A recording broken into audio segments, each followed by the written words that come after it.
Yeah, no, that's like, yeah. You were gonna need-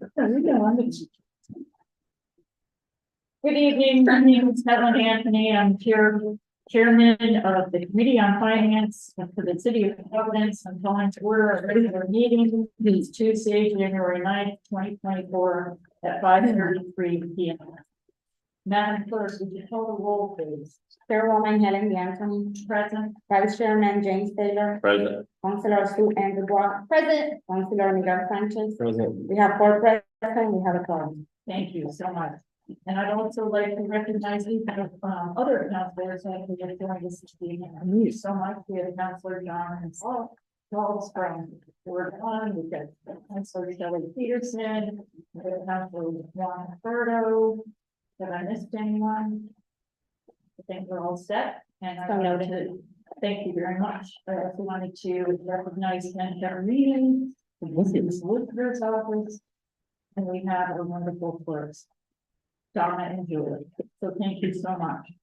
I would like to take a matter out of order so that we can get Director Coinbag out into the storm. So I would like a motion to take item number 6 out of order. Second. Motion made by Councilor Anderson, seconded by Councilor Taylor. All in favor? Aye. All opposed? Great. Madam Clerk, will you read item number 6? Oh, please. Item number 6, resolution authorizing approval of the following contract award by the Board of Contract and Supply in accordance with section 21-26B2 of the Code of Ordinances. Ford Chevrolet Department of Public Works, $121,906. Okay, we'll have Director Bay come up and be sworn in, as well as. Madam Chair, the finance if the assistant maybe but it's one at the same time. Yes, please, you'd all be sworn in. I'd also like to suggest Steve Dutra, who's the head mechanic at the DW. Thank you. Please raise your right hand. You swear under penalty of perjury, the testimony you're about to give is the truth, the whole truth, and nothing but the truth. I do. And please state your names for the record. Stephen Deason, Lawrence Mancini, Chief Financial Officer, City of London. Crystal Under, Deputy Finance Director, and Doug Dawson. Patricia Coinbag, director of the DPW for the city of Providence. Wonderful. Is there enough chairs down there for you? In the background, and just take the meeting. Please, that would be great. So I am going to, and I wanted to recognize that we have our auditor, Gina Paulson, with us this evening. And I'm going to start with our auditor, just to talk about why it is that we actually have this on our agenda. So I refer this to council because it's a purported sole source vendor. The background behind this, which I wasn't aware of, this was originally bid with only one bidder. And rather than go back out to bid, it seems like they just chose this one vendor. So that's how it becomes a purported sole source, and I just referred it. All right, and I'm wondering if we might have some sort of an explanation as to why it's happened the way it did. Sure, I can at least give the 30,000 foot version, and then I would defer to Steve for the details, because he's the one that had to deal with this procurement. We did go out for bids it's 2 trucks, right? Well, it's 4 altogether. Okay. Thank you. They were able to do 2, but not the other 2. There you go. And so only one vendor responded, and that was Liberty Chevrolet. But then they found difficulty in actually getting the trucks that we needed. They were unable to secure the vehicles from their distributor. There were some supply chain issues there.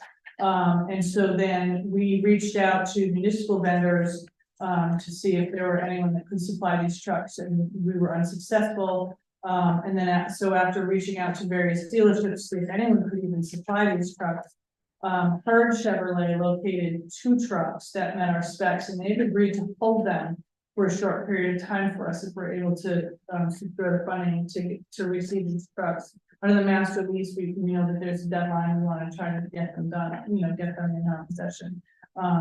And can I just say it as an aside, we really need these trucks, DPW, very much needs these, but in terms of details, if Yes. Steve wants to. So I also reached out to MHQ, which in another company that Cesar had told me to reach out to, they also can't acquire these vehicles. I reached out to Herd and Police, which are the same company now. I reached out to Paul Massey. And also reached out to JC Madigan and talked to Tim, the owner of that, and he also can't get these. So it wasn't just reaching out to one place. I called many, many dealerships, try to get these two trucks. Basically, the strike had a lot to do with it. They're not pushing out a lot of 2024 trucks because they want to wait till 2025 where they can up the price to pay the workers.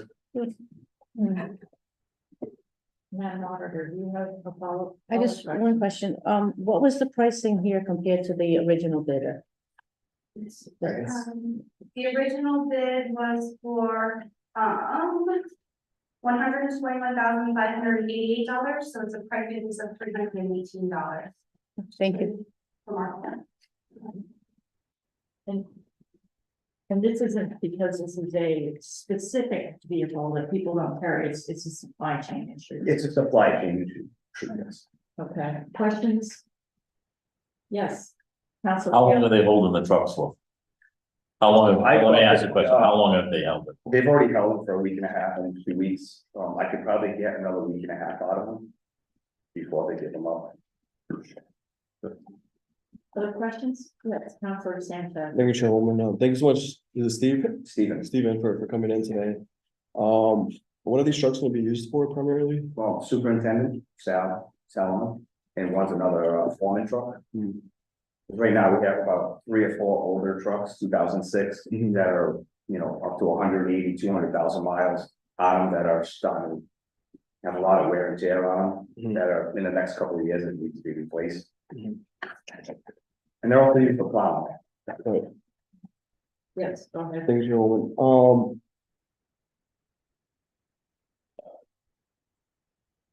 And then any future reference, I don't know if any of the outreach that you've done is documented, but if you could make sure that that's documented and bring it with us. If there's a future incident similar to what happened here with vendors, I think it's super important to, at the very least, make sure that information is documented, and publicly available if need be. And that's it on my own. Yes, Councilor Ingeborg. Thank you, Chairman. Thank you, Director and Stephen for both being here. And finance as always. So for this to be, urgent and for them to be holding it, did something break on Sal in the foreman's trucks? And it's like an urgent, like, oh my God, or is it? No, it's just the trucks are getting older and coming after the strike of the next year, prices are gonna go skyrocket. So we're trying to get these acquired before the Before price increase happens. And then, I think you told Chairman Anthony, but these aren't like a weird spec of truck. It's just like a regular truck. It's a Chevy 2500, which is what we need down Okay. to DPW, the bigger trucks. I just want to also add, there is a time sensitive component to this, we're using master lease funds, which are set to expire in March of 2024. Okay, that was it. And so I do believe the department also is concerned with not only meeting the obligations for potential winter storm conditions, but also going out to RFP, bid, go through all this process again, and potentially have the same issue happen again, and not receive a truck by March. Okay, thank you. That's really good. Okay. Yes, yes. What are the ages of the tubes, Steve, that they're replacing? 2006, Both of them? both of them are Chevy So as a 2500. mechanic, we don't do anything, we're gonna spend more than $318 in parts. Oh, absolutely, absolutely. One of the trucks right now it's on its way out. We've been putting a lot of money into it. Yeah. Just wasting money, Yes.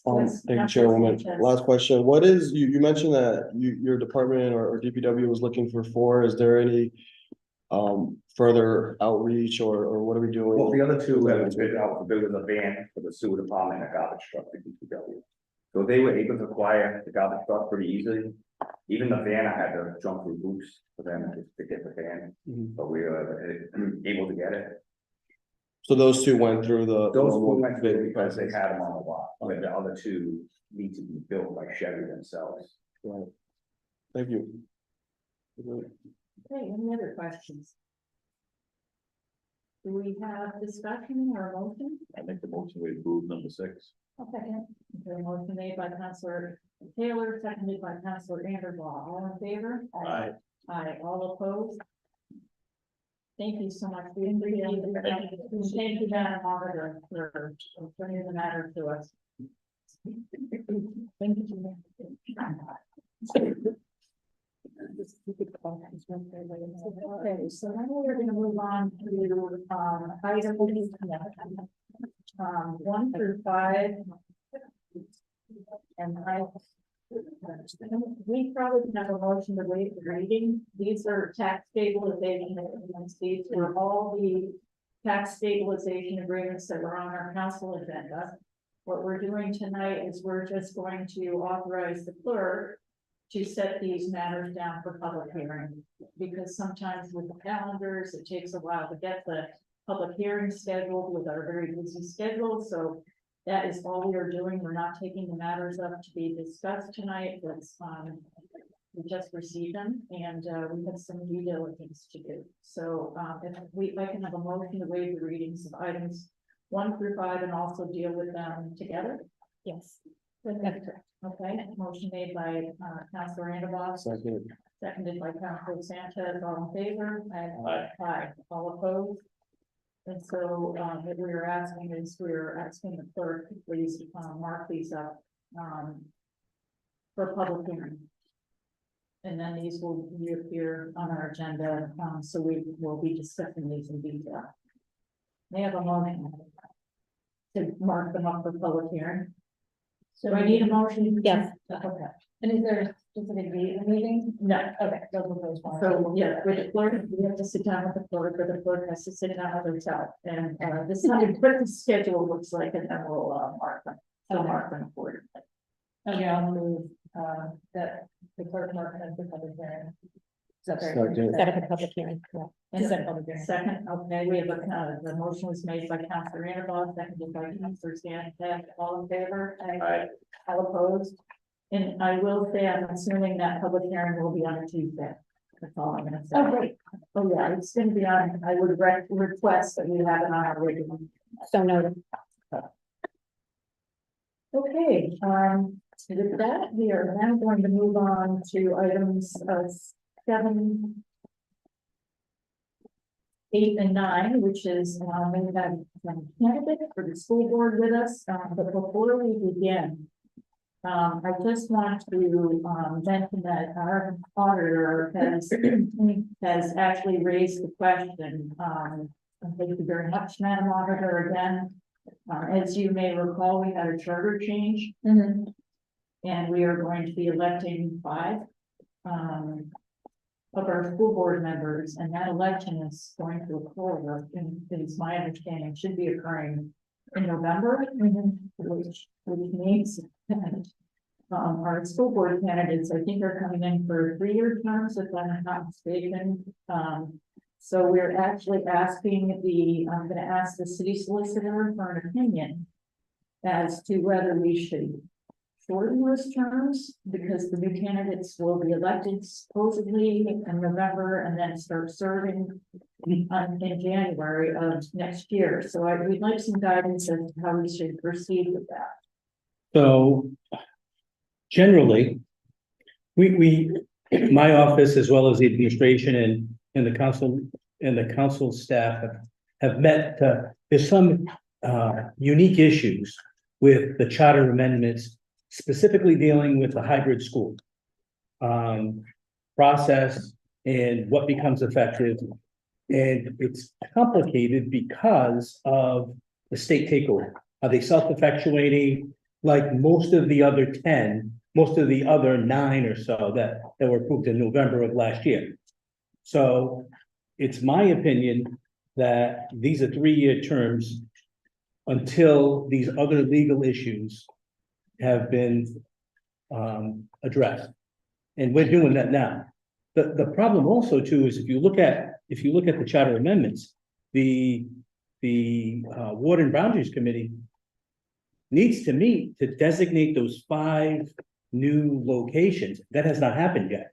So you may not get to a point that you have the ability to have an elected school board without those other issues addressed. So my recommendation would be, it would be a 3-year term. And as we address those other issues. And then just following your argument, then if we were able to have the elections, we had the board boundaries committee meeting, then we have, you know, everything in place, the elections take place, then. Those positions would be eliminated, those additional terms could be eliminated. Okay. Okay. Unfortunately, I mean, I don't know if anyone ever has taken part in the ward boundaries. That is a long, detailed process that we did last go round, and, you know, it doesn't happen overnight, and the crew that the council had appointed was fantastic, but it takes there's public hearings that need to be addressed, as well as these other issues as to, you know, when does the school board become effective or the charter change? Okay, Madam Auditor.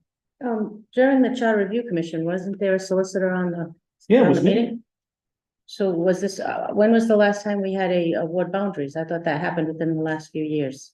It did, it happened last year. However, the Charter Review Commission designated separate ward boundaries, only 5 districts. And they drew it up themselves and said, okay, here are the new districts for the city of Providence. Because you don't have 15 council people electing the wards, you only have 5. So they said, here, okay, the ward boundaries, and we amended the section that dealt with ward boundaries, so they could have a meeting and designate the new boundaries. So are the new boundaries designated?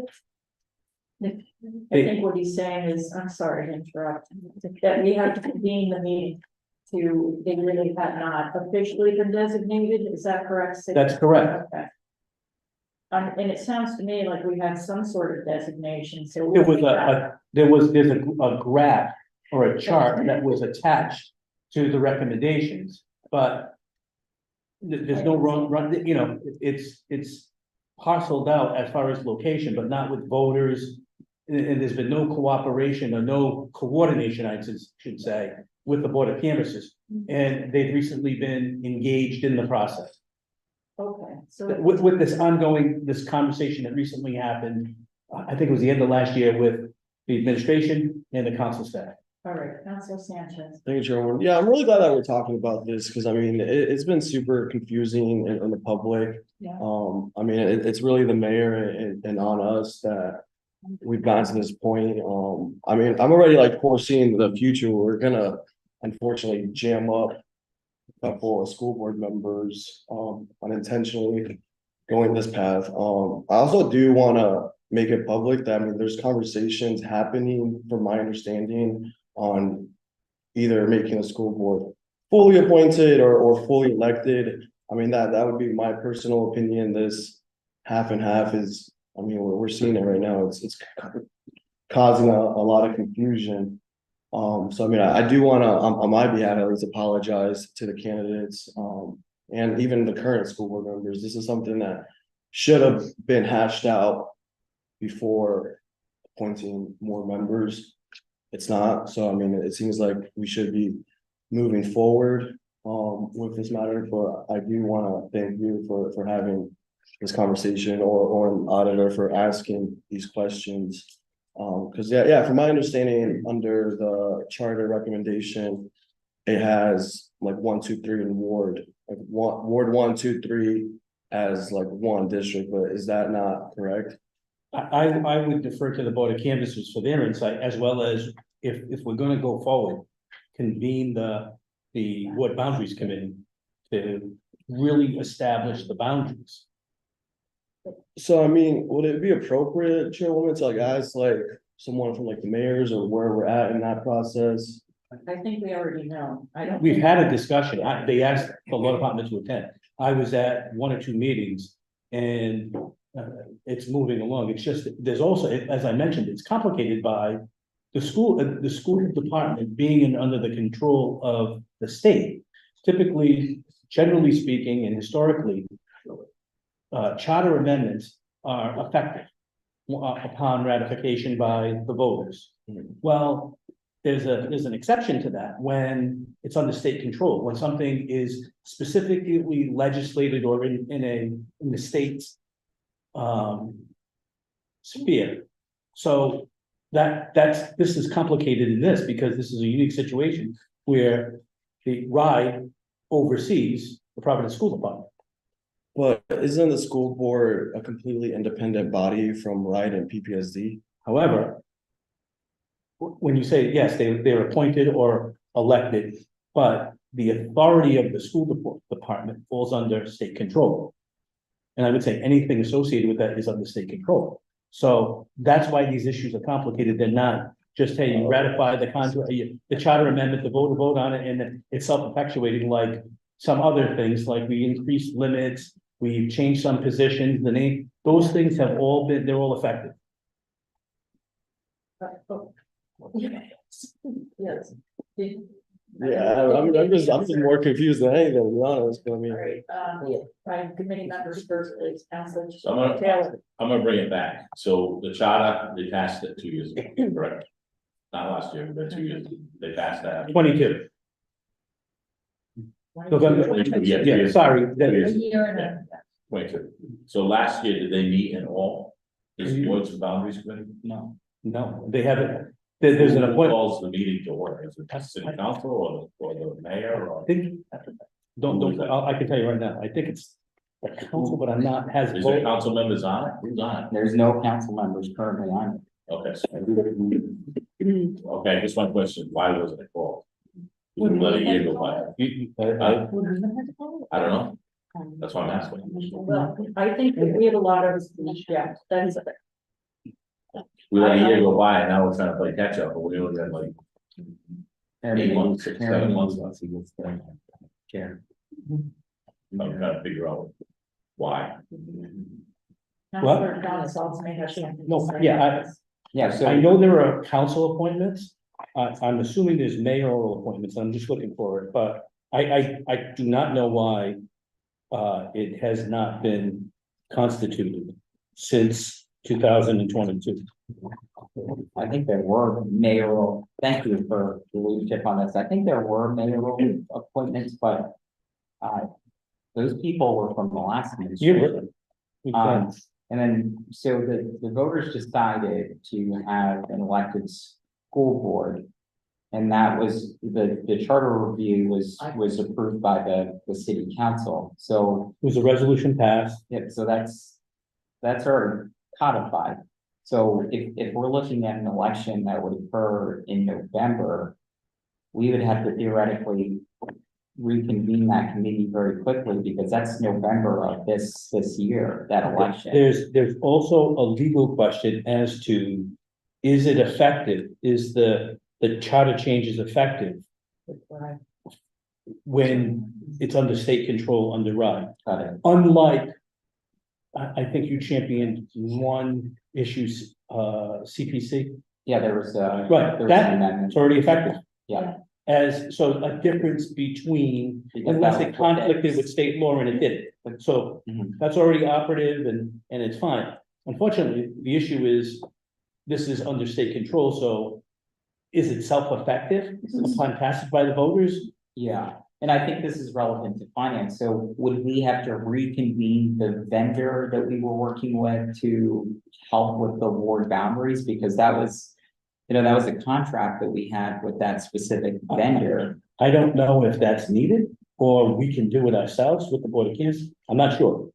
But to the question earlier was 3 members who could be elected by the majority party. 2 members are to be elected by the members of the city council who are not members of that party. So they're gonna be domiciled in the city of Providence. Nobody was elected. No. No, when I say it, this is the Ward Boundaries Committee. You had asked me who's on it. Elected or appointed, it's kind of similar. But those ward boundaries were also established based on, let's say, population. The census, yes. Yeah, so, and I know that when the consultant was working on this, the initial boundaries that they had designated, I think they combined, to your point, Councilman, was Ward 1, Ward 2, Ward 3. You know, that's a sizable chunk of, you know, an electorate, and the goal was to, I guess, make sure that it was equally distributed amongst those 5 different parts of the city. So this is, I'm gonna say that I think that, excuse me, ship has sailed in terms of unfortunately, the area. boundaries. Yeah, I mean, which was, and this was a discussion, we had a lot going on that year, let's just say that, we had ward boundaries going on simultaneous with the charter review. And, you know, I wish we had more attention paid to the hybrid, because I think a lot of people had a lot to say about whether they believe that was what we should be doing. So it may be a little messy, but obviously, we need to handle this. I think by getting the opinion from the solicitor that this charter change is effective, right? That has to be done. So when would we be expecting that opinion? We've had these meetings and, so I would say very soon. Okay, because that is kind of the fundamental, and then if it is effective, then we would have to convene that word boundary committee. Immediately. That's it, because the election would be theoretically in November. Right, so I think there's some steps that need to be taken. I appreciate you coming this evening. Yeah, absolutely. But I will Discuss follow this. up with that opinion. Our office will follow up with that opinion. Okay, and so it is your opinion that we can go forward today? Yes, it is. As these were posted 3 years, and that, depending on whether the opinion is that this charter change is effective, and then whether the ward boundaries can be, drawn, I mean, I'm gonna call school board boundaries get drawn, and then if we can get the election done on November 1, then they're gonna have to be some adjustment of the charters. Yes, that's the opinion. Okay, yes, Councilor Shorter. I just have a question in reference, 2 questions. In reference to- Yeah, please. So.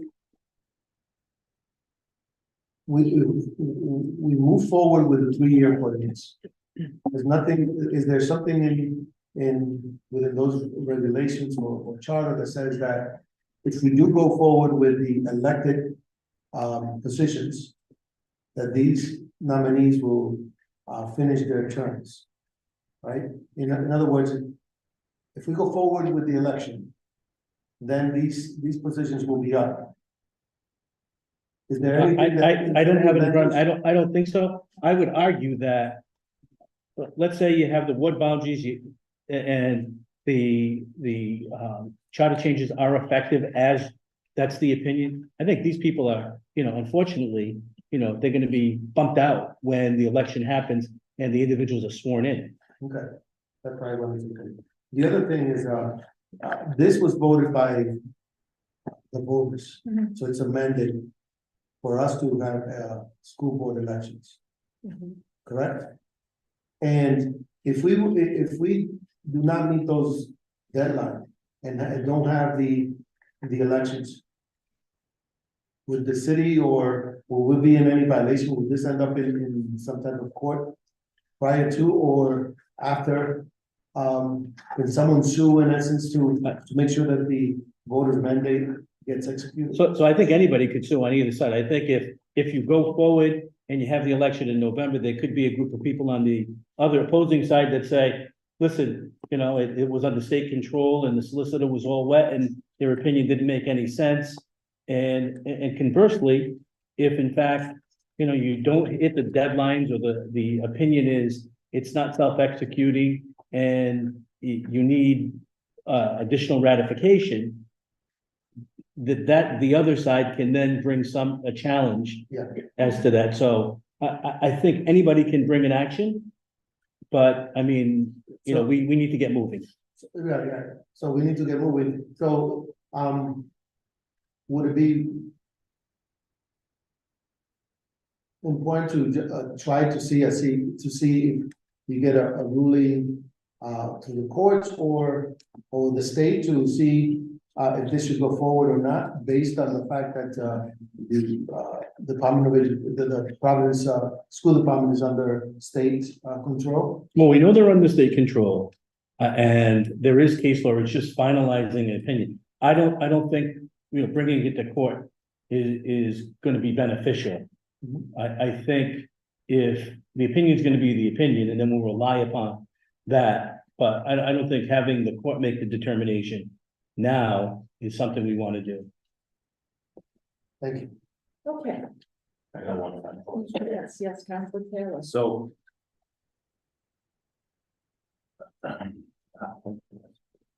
How was, I'm trying to figure out how to word this. How was it? Reading here the charter and everything, the mayor picked a three, I understand that. But how was it advertised, I guess, to the people out there? No, did it say a 3-year term or did it say a 1-year term? I think it says a 3-year, but I saw in the. So I know that, but we changed the charter. But is that charter change effective? That's the question. Well, the people voted for it. I mean, not us, we voted to go out and have. But everybody is vote. that effective without some type of ratification by the General Assembly and the government? Is there something else? I And guess I my tell you, the question- case law that I've reviewed says when something is inconsistent with state law or something is under state control, it needs state approval. So, and I'm finalizing that with colleagues in the office. So I caution that just because something's passed doesn't mean it's effective. But my question is, I guess, why are we bringing this up over a year later? And then we advertise something that, in other words, these people that are putting in, they think they could get a 3-year term, they might only get a year term, they might get a 10-month term, they might get 3 years, and then. Like, it doesn't make sense, to me. I Like, give we you sent the point, something I out don't to the know. voters to have the voters approve it. It was approved, I believe, not unanimously, but it was. Majority. It was a pretty good majority, pretty good margin. And now, over a year and 3 months, 4 months, we're talking about, well, is it really, we don't really know if it's, why didn't we do that? After it's passed in November. I'm asking you guys, because you're the lawyers. We were recently asked, we sat in a meeting, like I said, and Why recently? Well, that's what my question, in other words, we were asked, I mean. because this came out. That's what I'm No, trying to get. because- No, not that I'm aware of. I attended a meeting with council folks, so, not city council, just staff recently.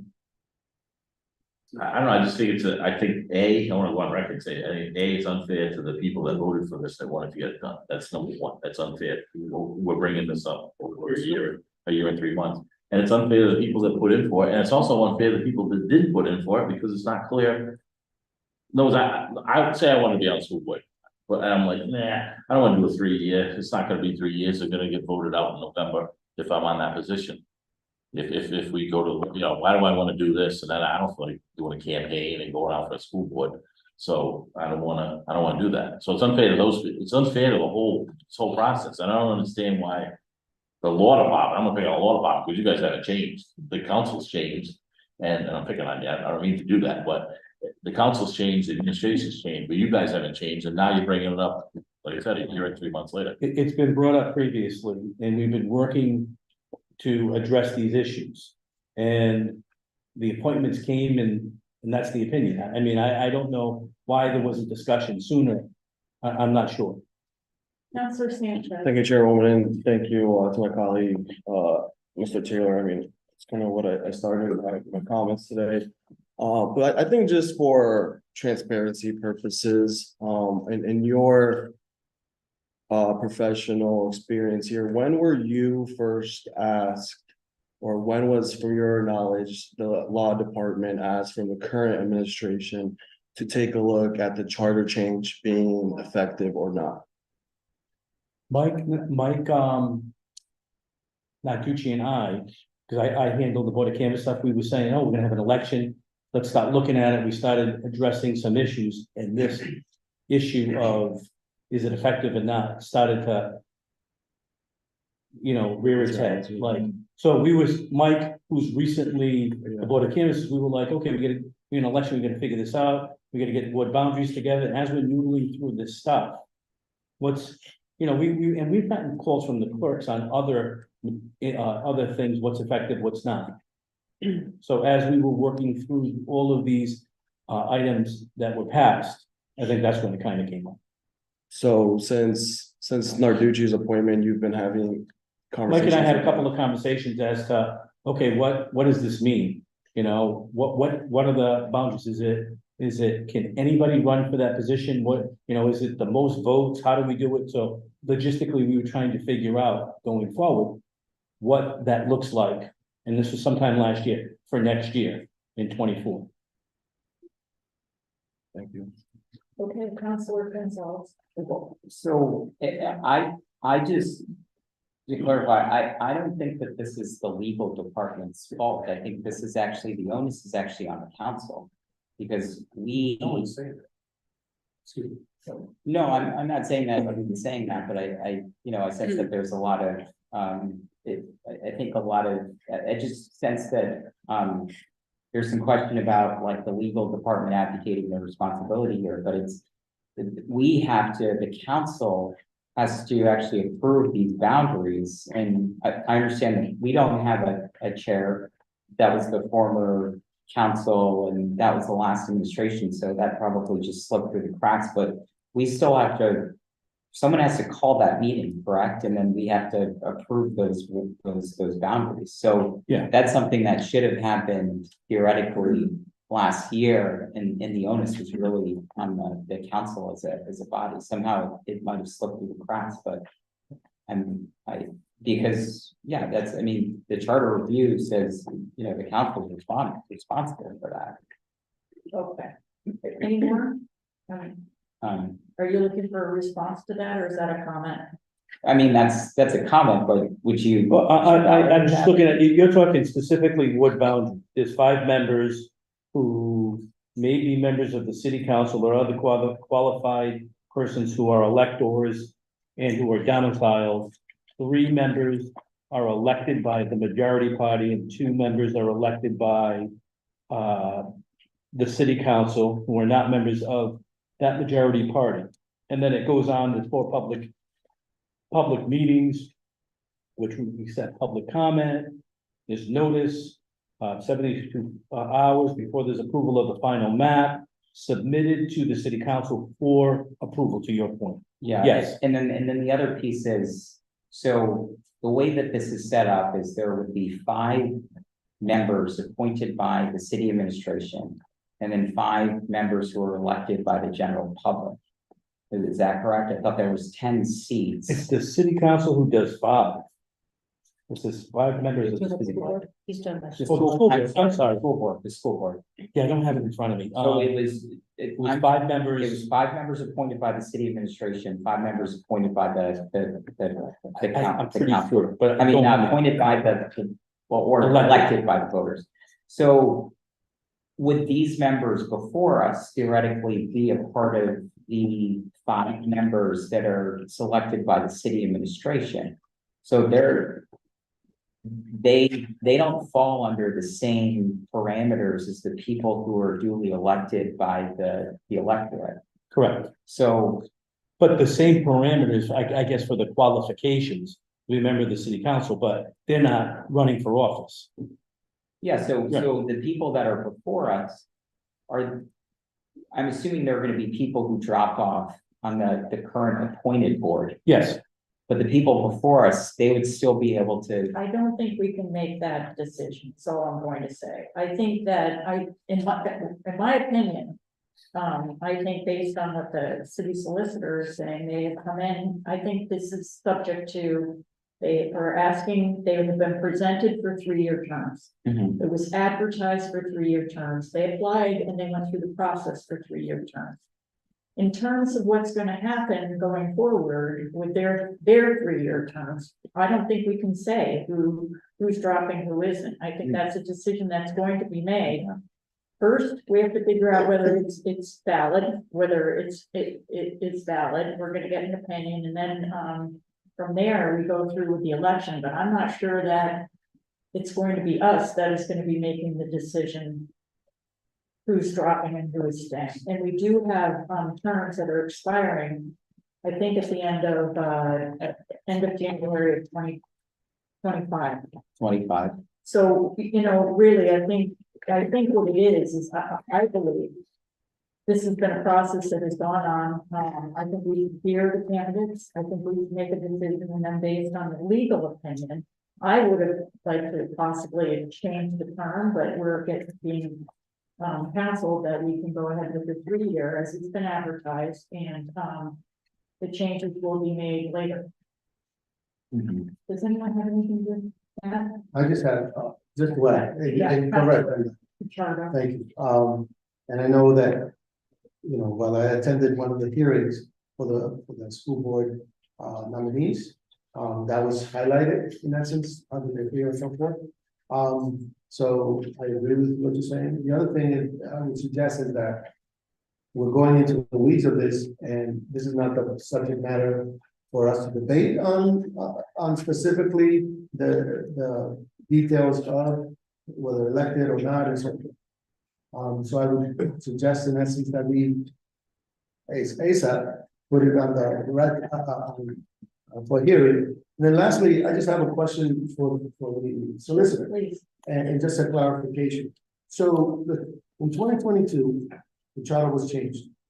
The voter, right? The Voters voters voted for amended 10 the charter. amendments, And it was- one of which was the school. Right, and it was approved and went forward. It was ratified by the voters. Right, ratified by the voters. So once anything gets ratified through the charter, it has to go through the General Assembly to be ratified by them. Any of these changes by Yeah. both? Yeah, the cases and the precedent some do, some communities send them all up. And just have them ratified. I mean, you know better than anybody, just to do it, so there's not a challenge, Right, right? Others pick and choose and say, hey, this is specifically, addressed in the town of Burrillville. And that's nothing to do with state authority, and it becomes effective. so matter. Others, such as this unique situation, if it falls within state authority or conflicts, it needs state approval. So General this could Assembly. be, so this could be just pretty much present. Correct. Yes, yes, we're in the. Quick, I was just gonna agree with what you're saying. It sounds like, well, one, thank you, Mr. Schiffer. I feel like we really worked really hard tonight, but, it seems like there needs to be, a further, just like report back on this process, but in the meantime, we have 3 candidates tonight out of respect for them, and we've gotten the council that we can go forward with this, that we should have this conversation at a future council meeting, once we have more information from the legal department. Bueno has been working on this for quite some time, but move forward with the folks who are here tonight. Thank you very much, and I'd like again to thank Madam Auditor. Yeah. For, As always, Gina. yes, for bringing this to our attention. It's obviously we have to act expeditiously. That's all I have to say when we leave this meeting. But yes, we would like to, if it's all right, like to move forward with hearing from our candidates. I'm so sorry you had to sit through that, all 3 of you. Madam Clerk, would you please read item number 7? Item number 7, communication from His Honor the Mayor dated January 2nd, 2023, informing the honorable members of the City Council that pursuant to section 302B and 701 of the Providence Home Rule Charter of 1980 as amended, and Public Law Chapter 45-50, sections 1 through 31, passed in 1987. He is this day appointing Melissa Hughes of 137 Hilton Street, Providence, Rhode Island, 02906, as a member of the Providence School Board for a term to expire on January 31st, 2027, and respectfully submits the same for your approval. Ms. Hughes replaced Mr. Stanton, who has resigned and whose term expires on January 31st, 2024.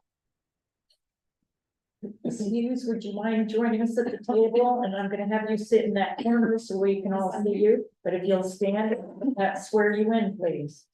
Please raise your right hand. Please swear under penalty of perjury that the testimony you would have to give is the truth, the whole truth, and nothing but the truth, so help you God. Okay. And just state your name for the record. We want to say Hughes. Thank you so much for sitting through that very fortuitous discussion. I think we're all in agreement, that's what we need to do next, so, we really appreciate you coming. And if you wouldn't mind just, giving us a very brief. I know you have a very extensive resume, so, if you wouldn't mind giving us a brief. We have your background, including whether your children in the schools, and then also why it is you want to serve on the school board. Thank you, Chairwoman Anthony, members of the Finance Committee, other city councilors, and members of the community. My name is Melissa Hughes. I'm the proud mom of 2 students in Providence schools, one at Classville, one at Newton Bishop. They each previously attended Barton Gregorian Elementary as well. For the past 10 years, since my kids have been in Providence Public Schools, I've worked at the school and then also the district level to try to help promote collaborative relationships between families and their schools.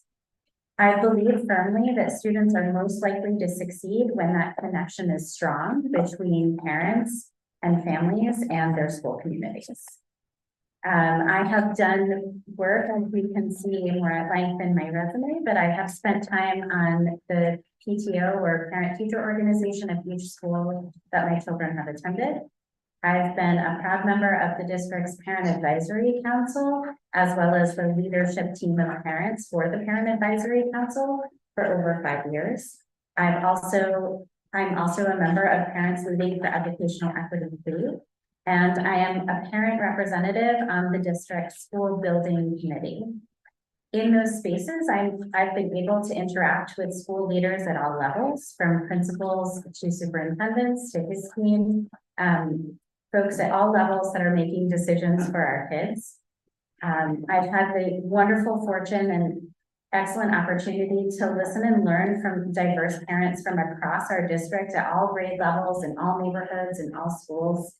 And my mission always is to advocate for all families' needs, including helping promote new and like-new facilities for our students and fostering stronger communication and engagement from our school district to our families. Myself, I grew up with a single mom who worked 2nd and 3rd shift.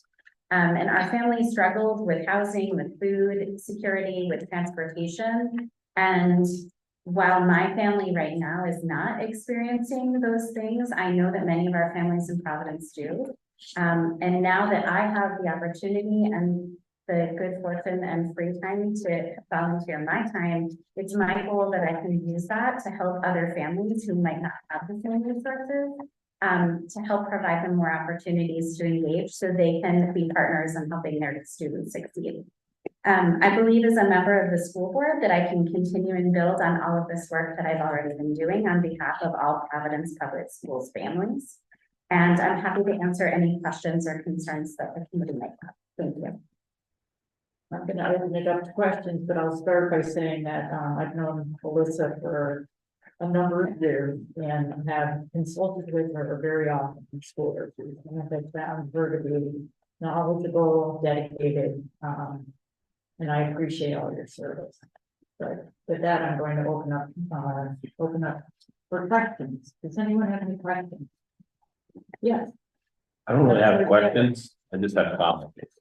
But I want to apologize to the solicitor first, but I also want to apologize to all the people that put in, because you kind of had to listen to all that bickering back and forth. And to be honest with you, it's very confusing with, and I'll be honest, I've been kind of disconnected with the school because the state has the school department. So I feel our hands are tied as far as council people. And I don't think that's right, but I mean, we have to let the process play through.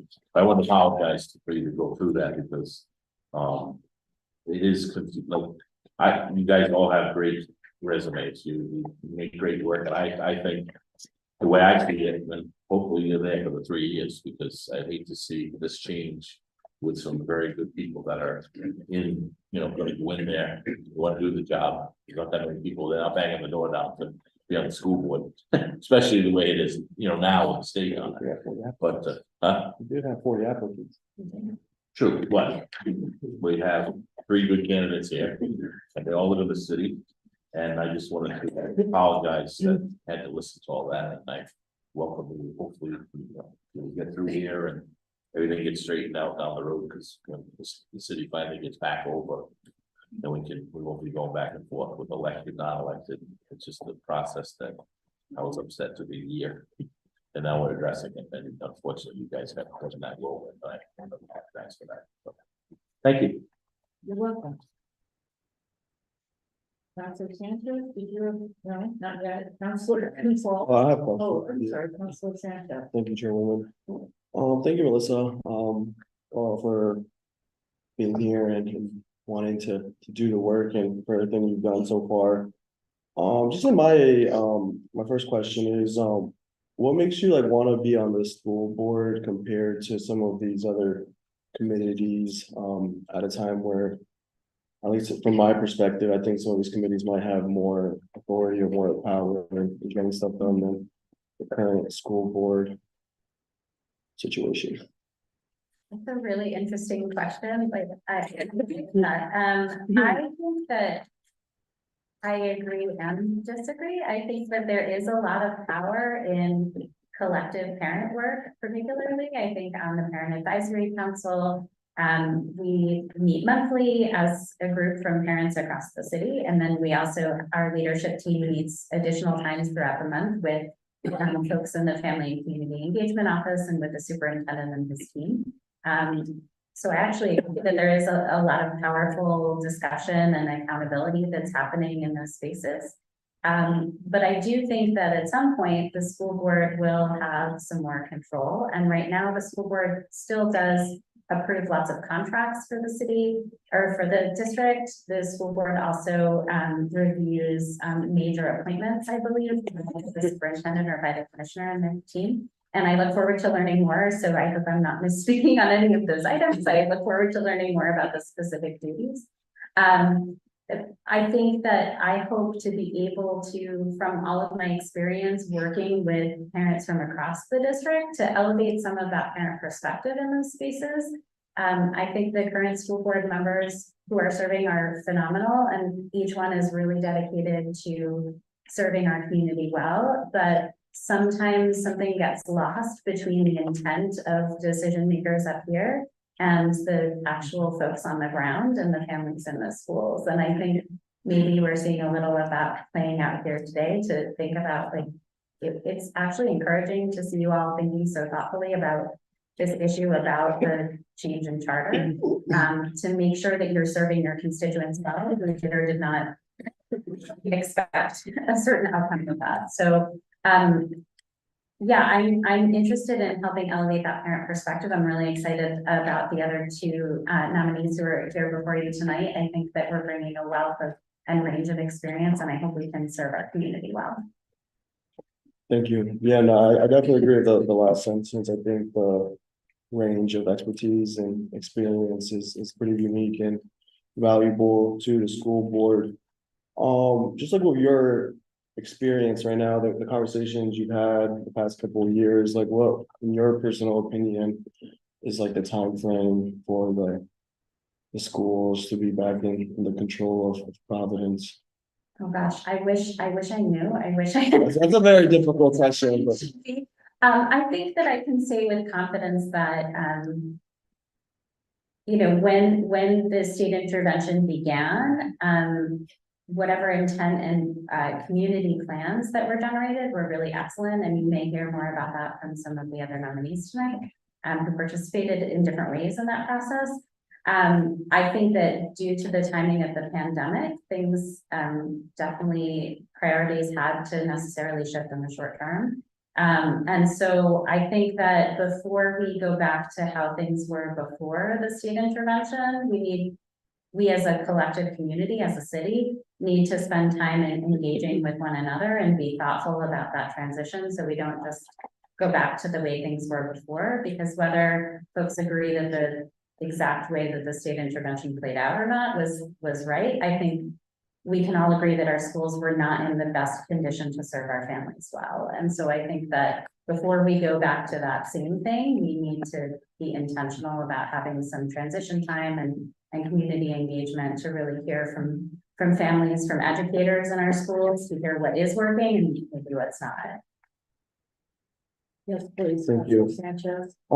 Yeah, so I mean, going back to my colleague, Councilman Taylor's point of, figuring out exactly as counselors what our role is and the whole state takeover, I think it's been something interesting. I mean, I definitely have put a lot of thought into it the past year or so, and even leading up to me running for office.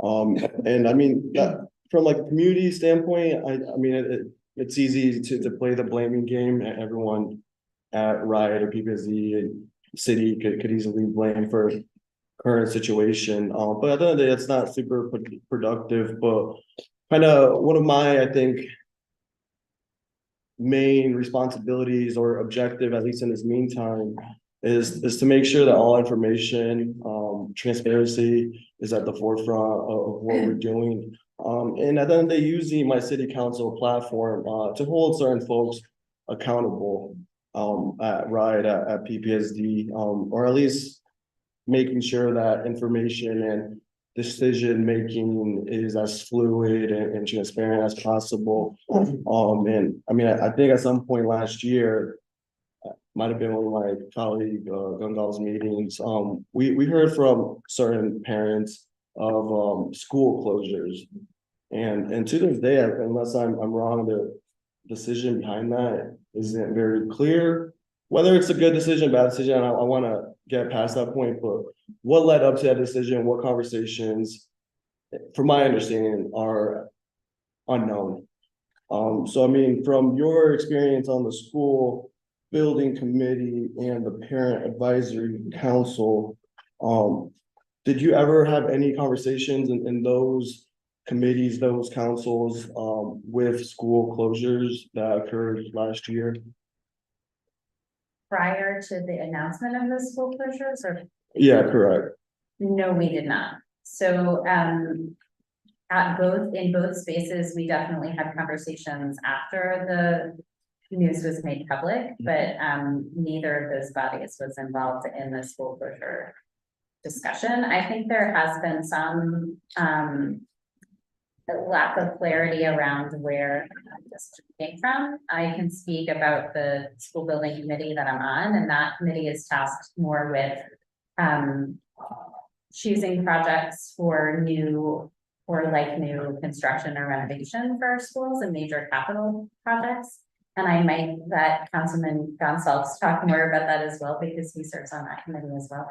But that committee does not address any programmatic decisions or other decisions that may fall under the superintendent or right now under state control that commissioners purview. I'm not sure if that answers your question. No, it definitely does. Thank you. Yeah.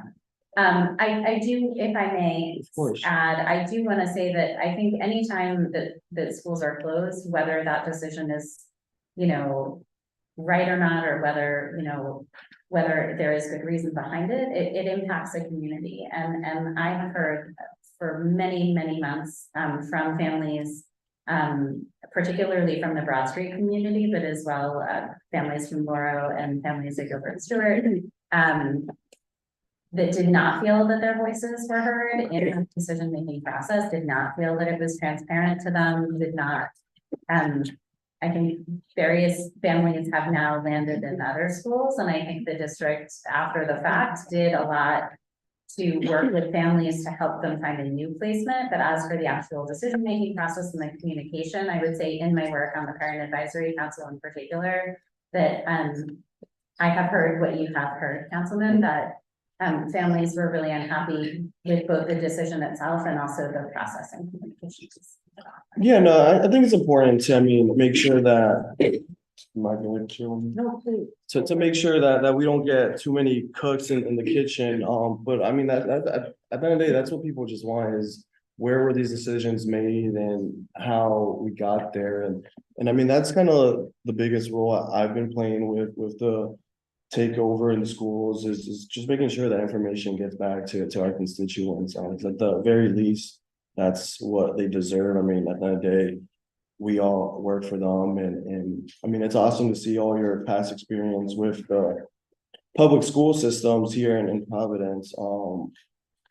I truly believe, I mean, the foundation to any thriving society is a healthy good, positive results, public school district. So yeah, I just want to thank you for how much time you put into our school district, so far. But yeah, I mean, we've had previous conversations. I mean, I'm gonna ask every candidate where they stand on charter schools. That's kind of a very important conversation that is happening right now across the state, especially here in the city of Providence. I'll never tell a parent, especially a Black or brown parent in my neighborhood, my ward is 70% Latino. So that's why I say that comment. To do what to do with their child's education. But at the same time, as a public official in the city of Providence, that's where my attention is always going to be is to our public school district. And I think once we open up the gates, which I mean, I think it's safe to say we have to a certain degree in Providence to welcoming new charter schools or expanding the current landscape of charter schools, it's very hard to go back. We'll end up what happened in New Orleans. So I mean, I just want to get your 2-3 sentence on your current stance on charter schools. Sure, so, first I would say that as a school board member, I think much as my work has already been, my sole focus would be on Providence Public Schools.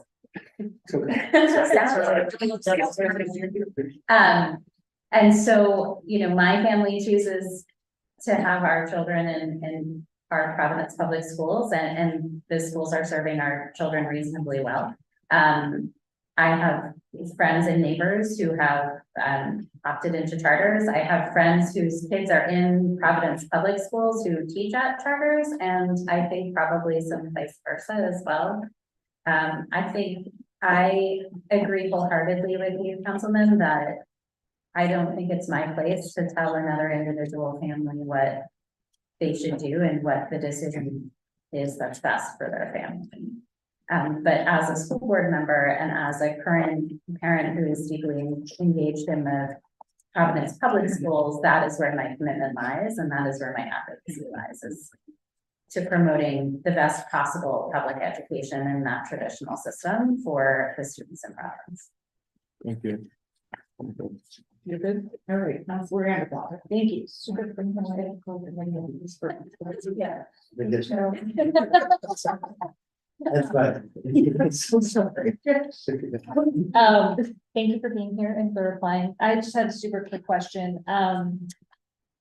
You do a lot of things right now, I assume, but I'm making an assumption, which I'm asking, that when you're on the school board, you would probably cease to do some of these things, or are you hoping to continue doing some of the parent advisory committee or the buildings committee as part of your role on the school board?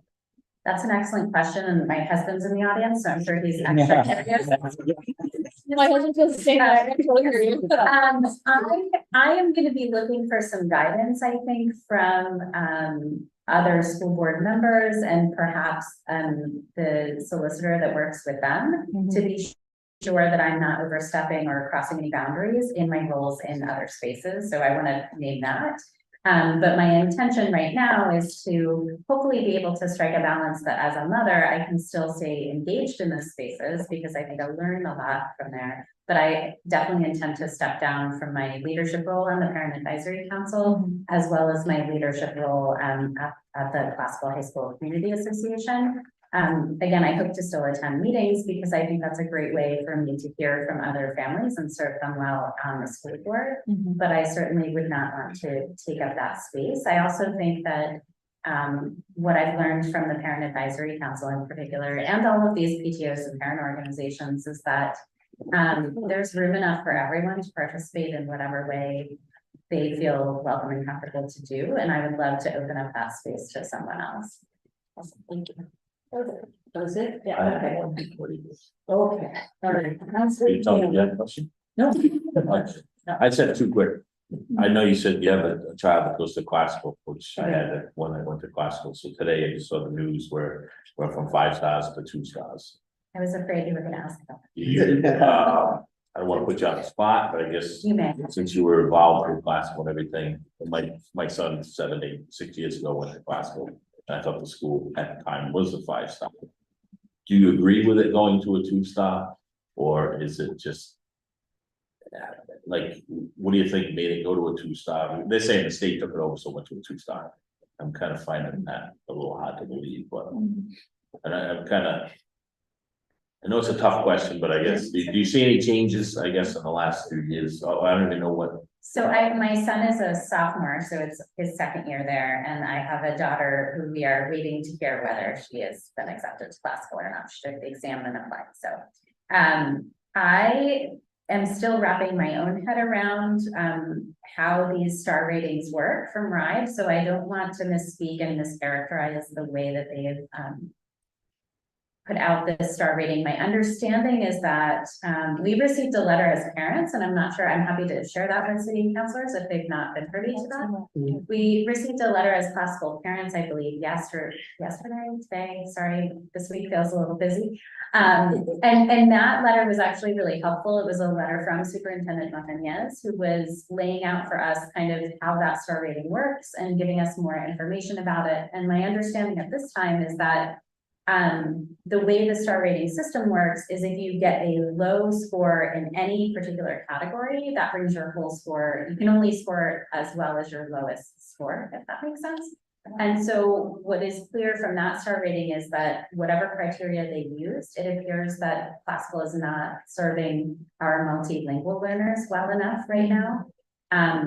I don't have personal experience with that as my children are not multilingual learners, but I do know that that's an area that I know from my work on CHISCA, the Classical High School Community Association, which is like a PTO.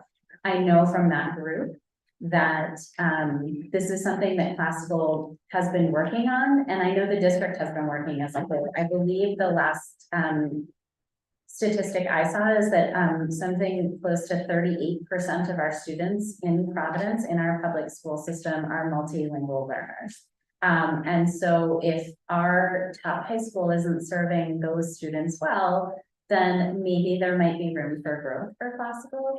But I want to mention, particularly in that letter that I'm happy to share after this hearing, that there are lots of other areas that classical is doing well, and it's probably all the things that you remember from when your child was there. And our experience as a family has been really positive. We think it's a wonderful, inclusive community. Our son is learning from some amazing teachers. It's a lovely student community. So I hope that folks will not panic and all head for the hills or make other choices, because it's still a great school, but we still have work to do to make sure that we're being inclusive and providing equitable opportunities for all of our students in Providence. Very good, very good. My last question. Providence. Okay, all right. Agree or disagree with SROs in the high school?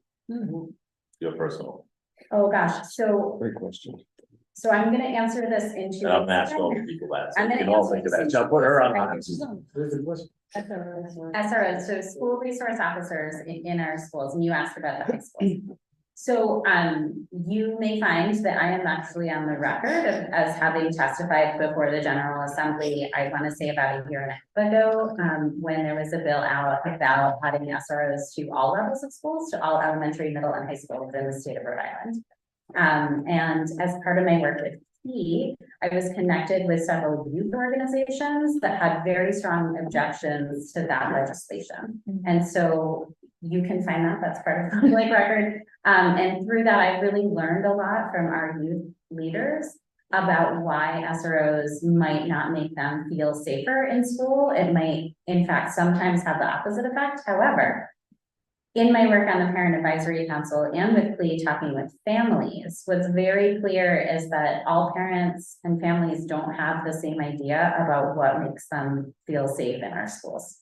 And every community is different, every school is different, and my opinion is that that needs to be left up to each individual school community with the principal, with the decision makers, with the families, with the educators in that building, to figure out a comprehensive safety plan so that everybody who's in there feels safe and secure and respected. And that's going to look different for every school.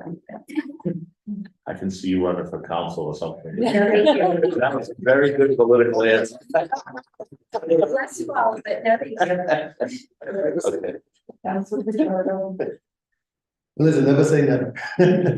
I'm gonna say never, but thank you. But I think that, so far what you've, provided us with, great answers, but to the questions that you posed, speaks of why you were selected. I have a personal, somewhat personal, connection to Melissa because our kids, were in choir school, and at the same time, my son currently attends classical high school. But I want to also commend you for your commitment and also for your, just your duration of really being passionate about education and involving parents. Because that's what really spoke to me from the years that I've seen you in the community. So I wanted to highlight that because that's so important. In addition to that, is that I commend your husband also, because he's always there supporting you. I know that it takes a lot of commitment to be involved, especially in the Providence school arena. And I've been involved since I attended high school. And my kids went to the public school system, and by the time our school system returned back to Providence, our kids probably would have graduated. So, with that said, I think that for us, you being here, but also the three members that are here, and listening to the questioning and the debate that we've had with the election of future election of school board members is critical and enlightening, because you're probably going to see more articles and so forth, and why we as a city have not taken any steps to actually make that happen. Because throughout the years, as you may know, that the private school in the community, particularly in the minority community, Black and brown community, have been advocating for some intervention from the state to close the achievement gap, including parents. The past 5 or 6 years have been more focused and organized with parents, and I commend you for not only just being concerned with the East Side component, I'll say it, right? You've been that champion that really have closed some of that bridge to have that communication. So I wanted to say that publicly to you because I haven't really expressed that to you. The other question that before I ask the question, I would say that as you go forward, I know that during one of the public hearings, the last one, they stated in essence that how would you feel? And I don't think that a lot of people didn't get to answer. You might be just serving a year. So the question is, how do you feel about just serving potentially a year or 2 on the school board? If we go into the elections of school board members. And then the other question is in terms of the involvement of the city council, because I know that my colleague indicated, well, what responsibility do we have? I think it's important that you hear from us that we do have a great responsibility, because we do, since I've gone into this board, into the city council, we vet and we appoint the city council members. We get questioned when we go out in the community by parents, and we're held accountable. The other is, these are our kids, no matter what. And I would say that at a certain point, the board, the school board, whether it's the chairman or even through the Commission of Education, should come before this board, some type of and report to us, besides from reading it in the newspaper, because I think it's so important. We are the ones in the forefront facing our parents. We are the ones in the forefront when we see and read that our kids are not attending school. There's a great absenteeism problem. The other is kids are dropping out at an alarming rate, 40%, and that's one of the reasons. And then financially. So the question, with that said, I would have is, how do you feel about potentially serving 1 year or for that short period of time. The other is, how do you feel in terms of holding more so the state accountable through the structure of PPSD reporting to the commissioner's office? And you've had great experiences because you've testified at the State House, you've gone to meetings, even probably in those rooms. So if you could just elaborate on those two things. Sure. So, as for the length of the term, I think I am just honored to serve as long as I'm able, and, I'm just so happy to have the opportunity to serve. And so it sounds like you all have a lot of complicated legal issues to sort out with your solicitor and potentially with the General Assembly, and I appreciate that. And it actually was helpful to be here to hear that context. I do appreciate that. I want to continue to help. That is, I think my resume is strong to demonstrate that I've spent a lot of time, as you said, like just really trying to help our students and families in Providence Public Schools. And I'm delighted to be able to do that in a new way. For a year, for 3 years, whatever that is. As for you are asking me about accountability for the school board, accountability for currently the state, and I think I would offer that, you know, my understanding of the part of the original intent of the state intervention was because there were these complicated layers of bureaucracy and people feeling somehow that there were lots of cooks in the kitchen. I think Councilman Sanchez said, like it's a lot of decision makers and not necessarily decision makers talking to one another, and certainly not everyone talking with the families and students. So I think what I would look to do in my role on the school board with my fellow nominees, with the other continuing members, would be to try to start to find some ways to bridge that a little bit. I know that there's a lot of talk about the transition. I was asked earlier about, like, I don't know what my timeline would be for that. I wish I knew.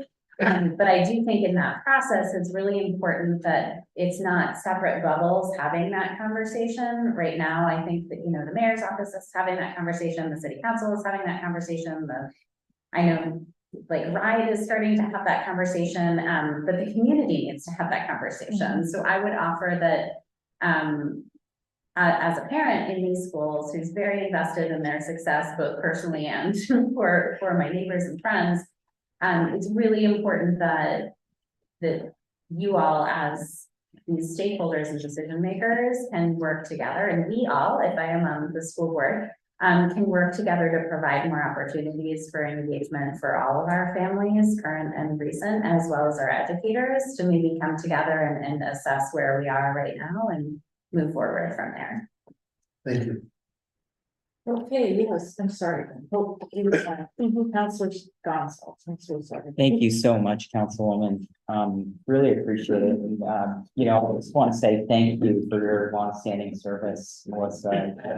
Have been a consistent, passionate, and committed voice. And I just really appreciated that.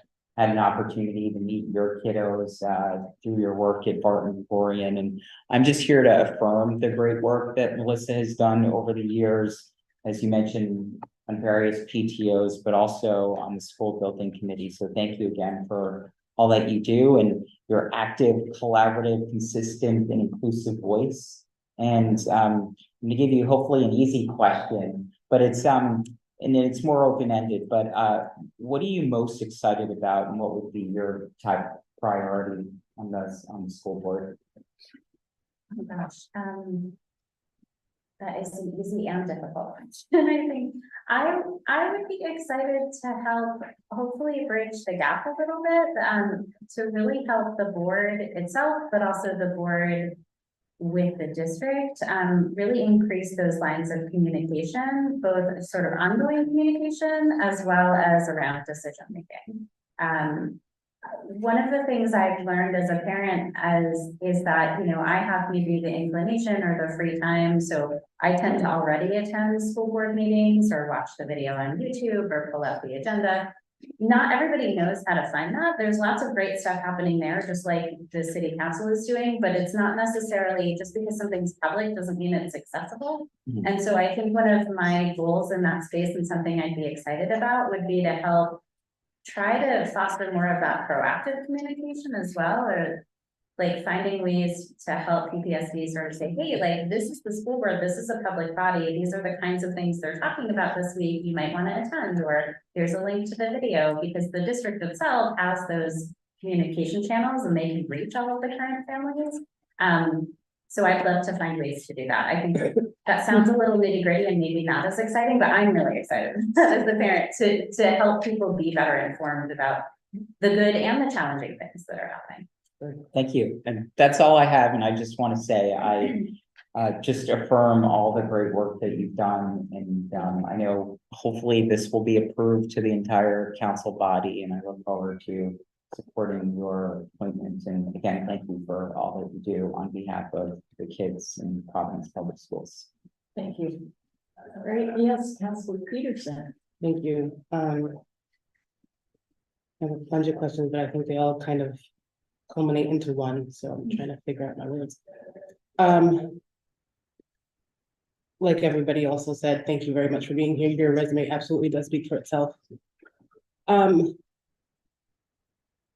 you talked a lot about bridging the opportunities to increase lines of communication and have opportunities for engagement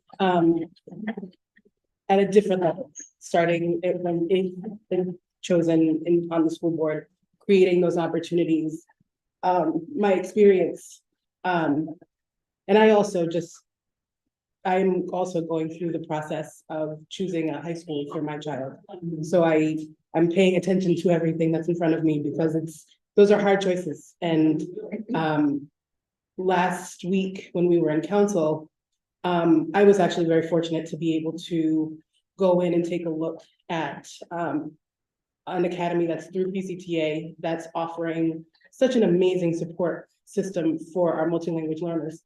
And I did follow up on what was being written about classical, and I was so disappointed, because this is exactly what our schools need. It's literally, it has been talked about for years and years and years, and we continue to have this gap of opportunity for people to not only engage, but to also have the support needed, students, everything. You had talked a little bit about that. Can you give me examples of how you've been doing that already? Yes, hopefully I can answer that well for you. I think that I sort of work in those spaces in two ways, or maybe three ways. I can say at the Parent Advisory Council, that is convened by the district. So, but that has been a space where the agenda is parent-led. The speakers that we have each month are various department heads or other leaders within the school system and or combined. The commissioner often attends our meetings as well. And so I have been part of that space to kind of help facilitate allowing families who are representing their own individual schools ask those questions and share those concerns directly with leaders. And I'm really proud of the work there, because it is by no means whatsoever a one-woman show. I am part of a 6-woman mom parent leader team that is fierce and dedicated and shows up in these spaces, and we work together as the parent leaders to make sure that other parents throughout that advisory council are able to interact in those spaces. We also continue to push the district to communicate better with families in general, and particularly around when there are opportunities involved, like school choice opportunities or registration or specialized programs. So that's been a good space for that. I think in my work with Parents Leading Educational Equity, PLE, that's an organization that's created by and led by parents of color. It's not specific to Providence Public Schools, but they do a lot of work with families there. And my work there, I have had the good fortune to help participate in trainings for other families to help them practice giving public testimony or submitting public comment. I've been able to help in that space, for other parents to help navigate spaces that I feel more comfortable in, only because I've been doing it for a long time, so to help share that knowledge, but mostly I listen and learn from the families there to hear what it is what are the barriers they're experiencing, and like, what do they need to get what they need for child. And then I think at the school building committee level, that's been really awesome work for me as well. I've really enjoyed being a part of that committee because we're looking at the district as a whole and really pushing for newer, fresher, like state-of-the-art facilities for as many students as possible. And so as quickly as we can do it with the funds that we have that are available to us. And that is not in one neighborhood or one grade level or one school site, but we're doing our best to bring as many opportunities as we can for new school buildings for all of our students. Thank you. Yes, please. Similar to what Councilor Pichardo, President Pichardo had talked about, we do hear quite a bit from our constituents, some of their continued hardship with getting things done. On a multitude of levels, it's been anything from just clear access or just being able to engage their school in a different way. And I see all of these wonderful organizations that you're a part of, that PPSD has, and I wish that there was an opportunity for more parents to get involved. But that's for a conversation for a different day. In your experience, what's been the biggest or the hardest hurdle for families to overcome with PPSD as it stands right now? I'm gonna say communication, and in all sorts of facets of that. So I think that, sometimes that means that families aren't getting the communication they need from their child's teacher. I think that as a parent, often like that's the thing we're most concerned about, right? Like it's great if the superintendent wants to say something, but I want to know what's happening in my son's math class. So sometimes that communication is not strong, and that can be in my experience for a number of reasons. It can be because the teacher doesn't have time. It can be because the communication system that the district is using has switched over and now it's confusing and folks aren't sure how to use it well. I think the district has made a lot of strides in recent years to provide translation services and live interpretation as well. And I know that was one of the goals of the intervention and the turnaround action plan that the community helped develop. I think that that's a wonderful thing that I've seen make progress, but we're not there yet. Because, you know, if a family shows up to pick up their child early for a doctor's appointment and they speak Spanish and no one in the office speaks Spanish, they're still kind of stuck. And I think that that's a big barrier. I think sometimes schools can get stuck in having sort of, well, we always have teacher conferences from 1 to 3 p.m. on a Wednesday, and that's when the teachers can come and that's when we're going to have that. And sometimes that doesn't work with our family schedules. Maybe, again, we need to have ample interpretation. We need to have transportation options. We need to be mindful that parents work at different times or maybe multiple jobs and aren't able to interact. And we need to make our schools feel actually inviting and welcoming for families, not just accessible. And so I think that that's a piece. But with the communication, I think, again, it kind of goes back to sometimes really good, well-justified decisions are made. But that just kind of trickles down and families don't know about it until they read it on the news, to Councilwoman Pichardo's point. And so I think that that's a missing piece as well. So I think that's a big barrier because sometimes families just don't know what's happening at any level. And so that is something that we have to keep pushing PPSD to do better. My very last question, I promise. You have an opportunity to do some really great advocacy work outside of community engagement. Is there one particular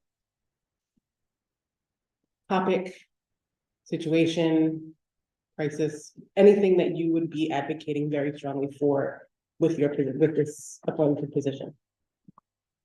Gosh. There's many things, but So many something things. very passionate to you. I think from hearing from families consistently year over year, I think that what families are most worried about is yes, academic achievement, but just the social and emotional well-being of their student. I think particularly since COVID, that is a universal thing. It looks really different for every family, like how they might be concerned about that or what resources they think they need. But I hear time and time again, and it plays into all these different pieces that we've talked about tonight. It plays into like the safety and security issue that Councilman Taylor was talking about. It plays into, you know, the communication piece, like it's like do students know what's happening in their own schools? Do they feel like they have someone they can talk to? So I think probably that social and emotional wellness piece, which is broad, I guess it's not really just one thing, but I think you can't get that academic achievement, you can't get that family engagement until that piece is taken care of. Thank you. Okay. Any other questions? I feel like I need to wait for Councilor Sanchez. Yeah. 1 minute. Just because I think we might want to vote. So sorry, I'm just gonna make you wait 1 minute. I'm so sorry, because I have to. Questions? But we're not asking them questions. Yeah. Just asking. It's not my strong suit, but I'm so grateful for the opportunity to be here tonight and to meet with all of you, and I'm grateful for the work that you all do in your wards, and hopeful that we'll have the opportunity to interact more, if I am able to be on the school board and as you continue in your counselor positions. Thank you. All right, we waited for you. Okay. So move to approve. Approved. Second, Second, yes. okay. That was- This moved by Councilor Sanchez, seconded by Councilor Taylor, all in favor? Aye. Aye. All opposed? Thank you so much. Thank you. Thank you. Congratulations. Thank you. Great. Item number 8. Item number 8, communication from His Honor the Mayor dated January 2nd, 2023, informing the honorable members of the City Council that pursuant to sections 302B and 701 of the Providence Home Rule Charter 1980, as amended in Public Law Chapter 45-50, Sections 1 through 31, passed in 1987, he is this day appointing Angel Newman of 86 Metropolitan Road, Providence, Rhode Island, 02908, as a member of the Providence School Board for a term to expire on January 31st, 2027, and respectfully submits the same for your approval. Ms. Newman replaced Ms. Robert Santana, whose term expires on January 31st, 2024. Ms. Newman, please join us. We'll have you stand and be sworn in. It's right there. Do you swear with the penalty of perjury that the testimony you're about to give is the truth, the whole truth, and nothing but the truth, so help you God? And please state your name again for the record. It's Ashley Angel Newman, Angel's good name, so. Yes. I'm sorry. My legal name is Ashley Newman, but my nickname is Angel. Oh, wonderful. All right. Thank you for clarifying that. Didn't want to start off my line today. Appreciate that. Thank you so much. If you wouldn't mind, thank you very much for coming and sitting through this long meeting. But we're so happy to have you. And if you wouldn't mind giving us a brief overview of your background and tell us why you would like to serve on the school board. Yeah, absolutely. Thank you first of all for having me, Madam Chair, and everyone here, folks in the audience. And I have to say, it has been really cool to sit and hear what's been happening. So no apologies needed. Yeah, so my name is Angel. I currently serve as AS220's co-executive director, and that's our arts organization in Providence. It's been around for about 4 years. You know, I have 2 young people, my own children who've gone through PTSD. One who's beginning his career at Robert F. Kennedy as a first grader, and my son who I just saw off to URI, who graduated from Central High School. And I have many kids in between. I'm a mom of 5. You're probably like, what? I'll explain that later. But, as both the adjunct professor at Providence College, College and Bound, again, serving in my role at AS 220, being a teaching artist and an artist myself, I've always found my way into education through the back door. And what I mean by that is I was not a typically good student, right? I had my son when I was 16 years old. I was a teen parent, didn't know what I was doing, obviously. And school was really difficult for me. I was raised by a single mom, Section 8 food stamps. We somehow managed to find ourselves into a Cranston neighborhood. So while I'm not a PPSD graduate, I had a similar experience to a lot of my friends from Providence. And the school system just didn't serve me in a way that I think that I needed as a young person. What was there for me was AS 220. I've actually been there for 20 years. So I started off as a young person at the Broad Street Studio, which is on the corner of Norwich and Broad, or was rather, as a hip hop dancer. I was a hip hop dancer, an MC, and it was through their program and creative education that I realized that I could be taught, that I could learn. That not only that, but that I actually was interested in doing the same things myself, right?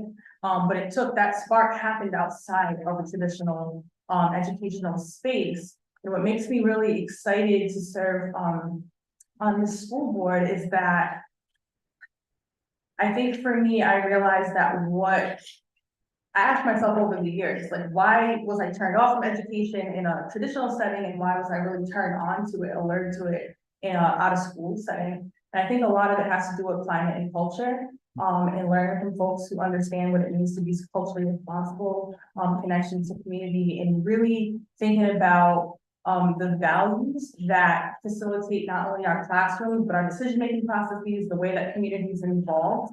And that culture is so much more than food and adornment and aesthetics, but it's a way of being. It's about collectivity, and it's about meeting young people where they're at. That's what I found in the out of school realm. And I think for me, being really passionate about young people, PPSD is working with young people, about 20,000 impacted, from the school system.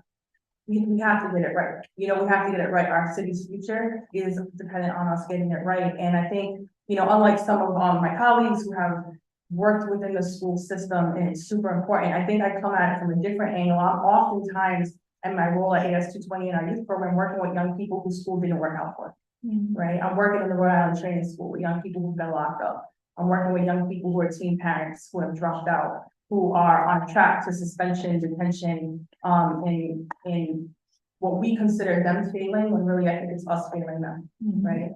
So I'm really passionate about serving on this board to bring in that perspective, not speaking for, but elevating the voices of specifically young folks who the system doesn't work for right now, but it needs to, because that is where they're spending the majority of their time. And I'm particularly really excited about championing and us really leading into who we are in Providence, which is the creative capital, right? Like creative education, bringing the arts home into our schools is something that's been missing for a while.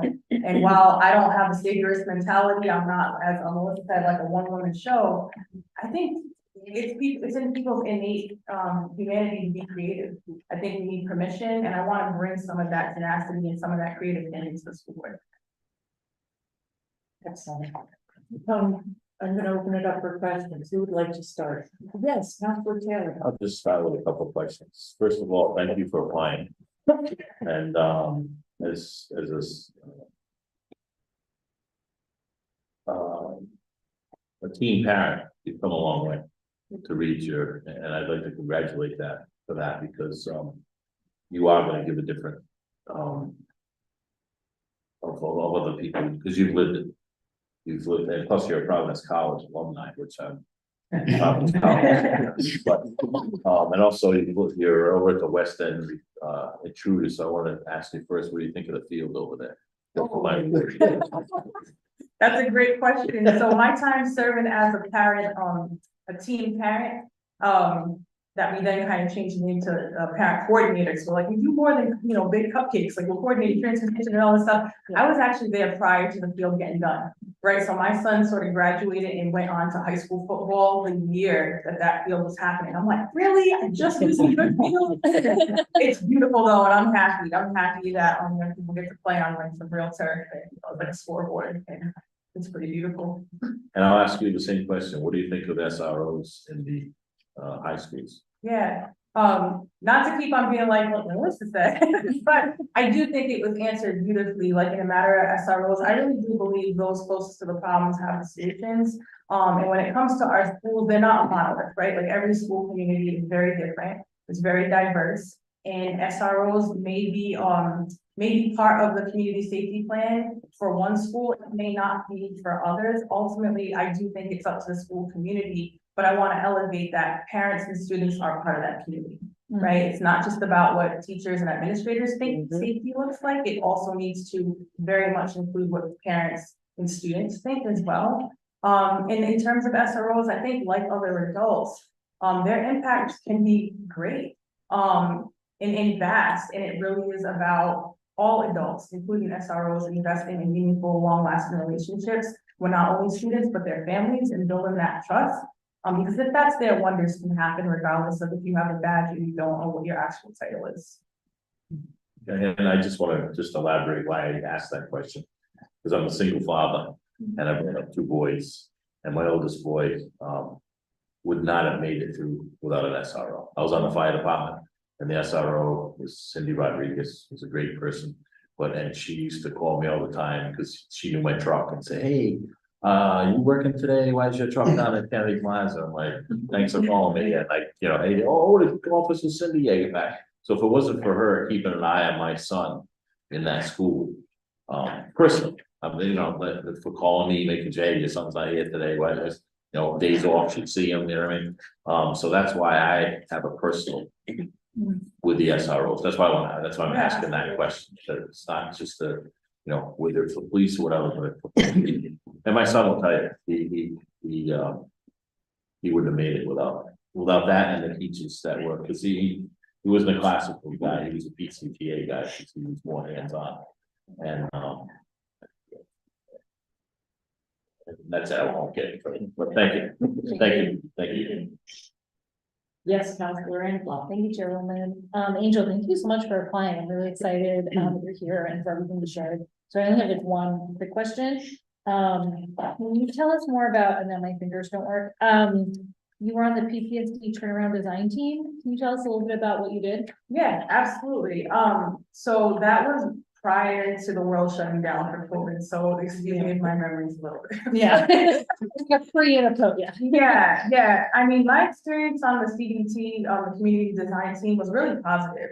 I am someone who by training, I work a lot with design thinking and liberatory design. I call myself a social designer, and what is similar to what you all do is, I mean, I would say it's really in a lot of ways the same thing, like designing systems and structures that benefit people, right? But particularly from an equity lens as a liberatory designer. I was really excited to hear that, Providence Public Schools was gonna actually be engaging in this design thinking process to rethink some of the issues and reframe them as potentials and possibilities.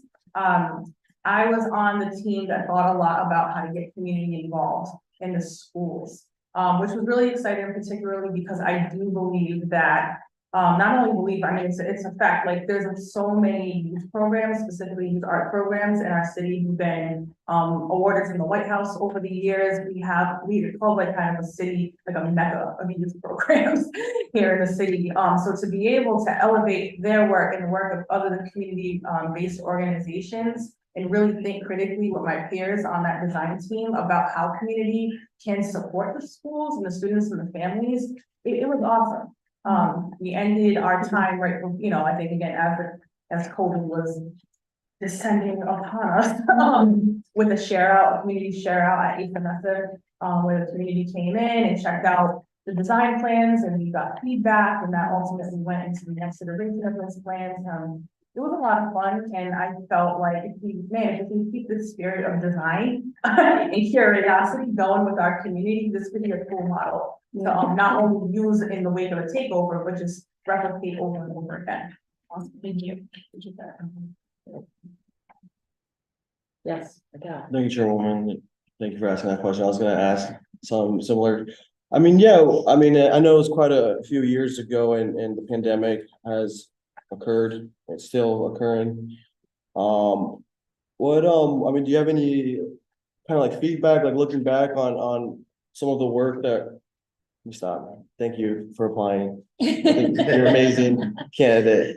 And I mean, you've been part of the community for quite some time, so thank you.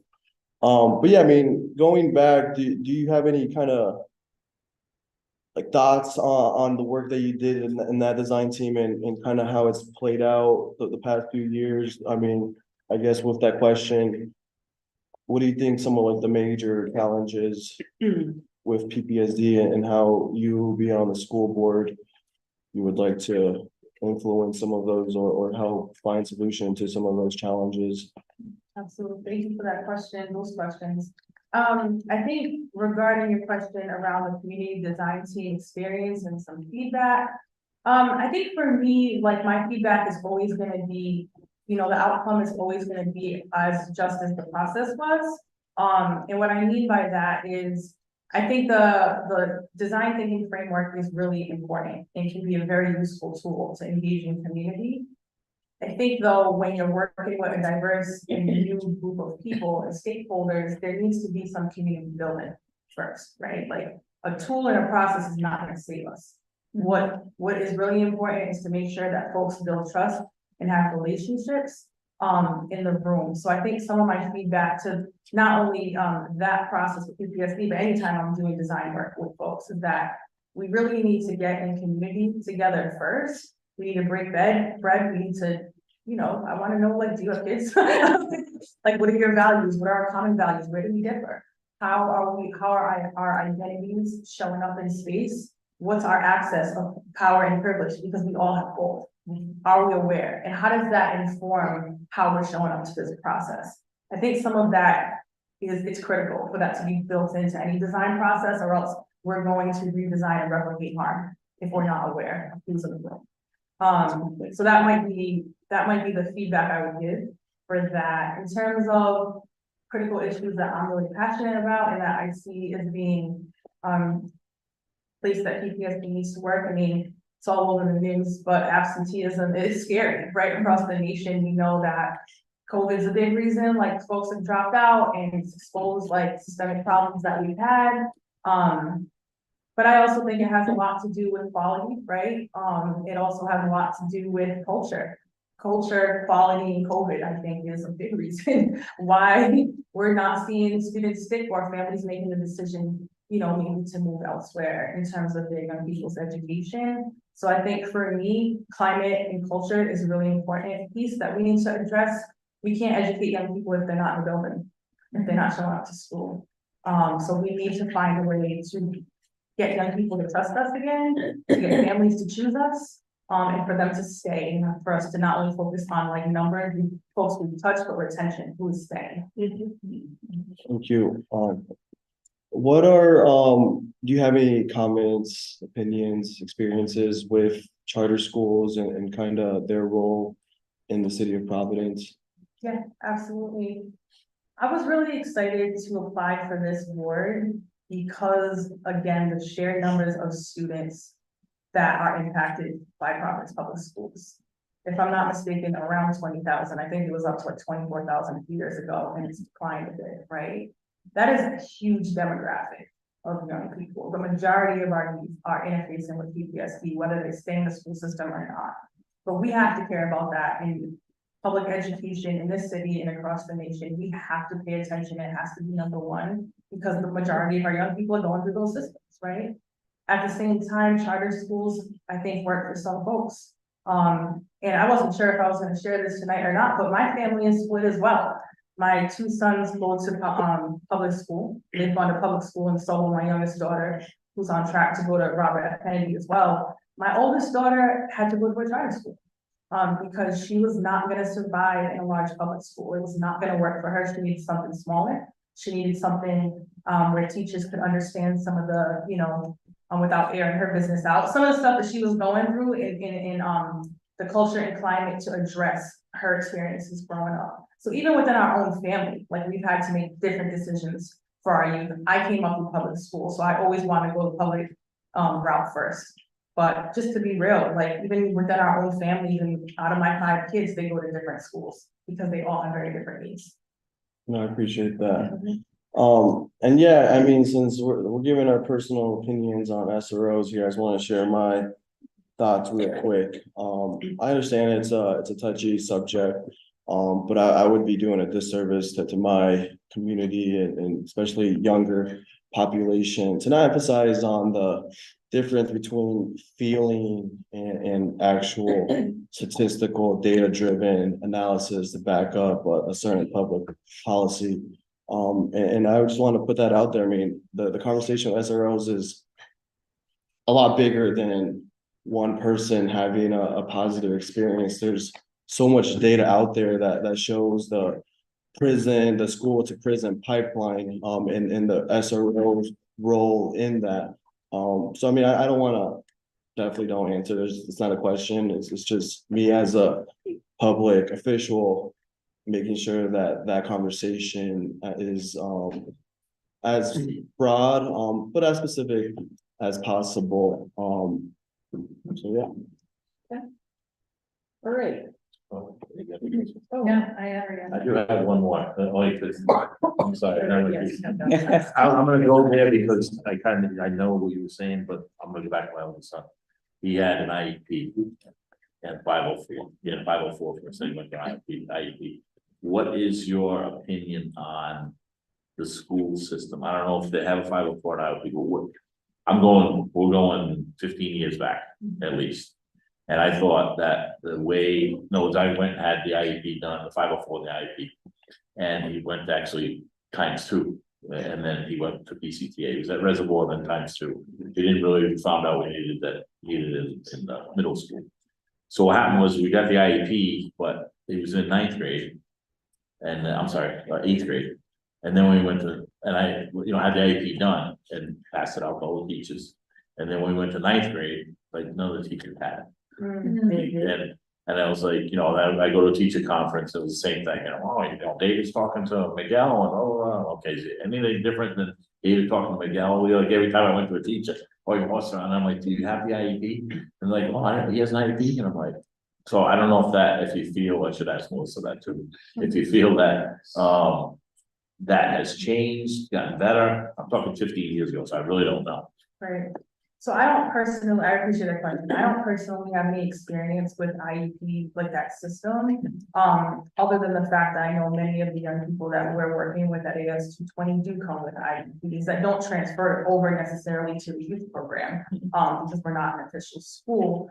But that, folks need individual learning. But what I would say, just maybe backing out a little bit, as I think all students need individual learning, because everyone is different. And that's why, on top of, absenteeism and thinking about what can make our schools more culturally relevant and addressing the climate, part of that is the sheer numbers of young people in the spaces, right? And making sure that everyone has like the access, that spectrum of needs, but we know that smaller classrooms are better for our young people. We know that the more that we can tune into the differences that make them special in all the ways, is only going to help their academic success and their social emotional success.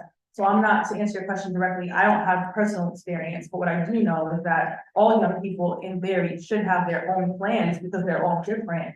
And we need to have systems that support school community conversations amongst staff to know what those differences is, and to also have training to support those differences and also elevate them and not make them feel ostracized.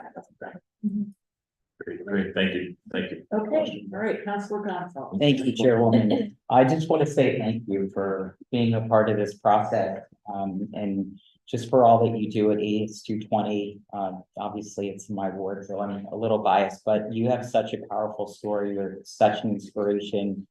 I think your understanding of meeting learners where they are and the way that you articulated that is just so profound in addition to your lived experience. So I just want to thank you for, being a part of this process. And one of the things that you mentioned was obviously, culturally responsive and relevant.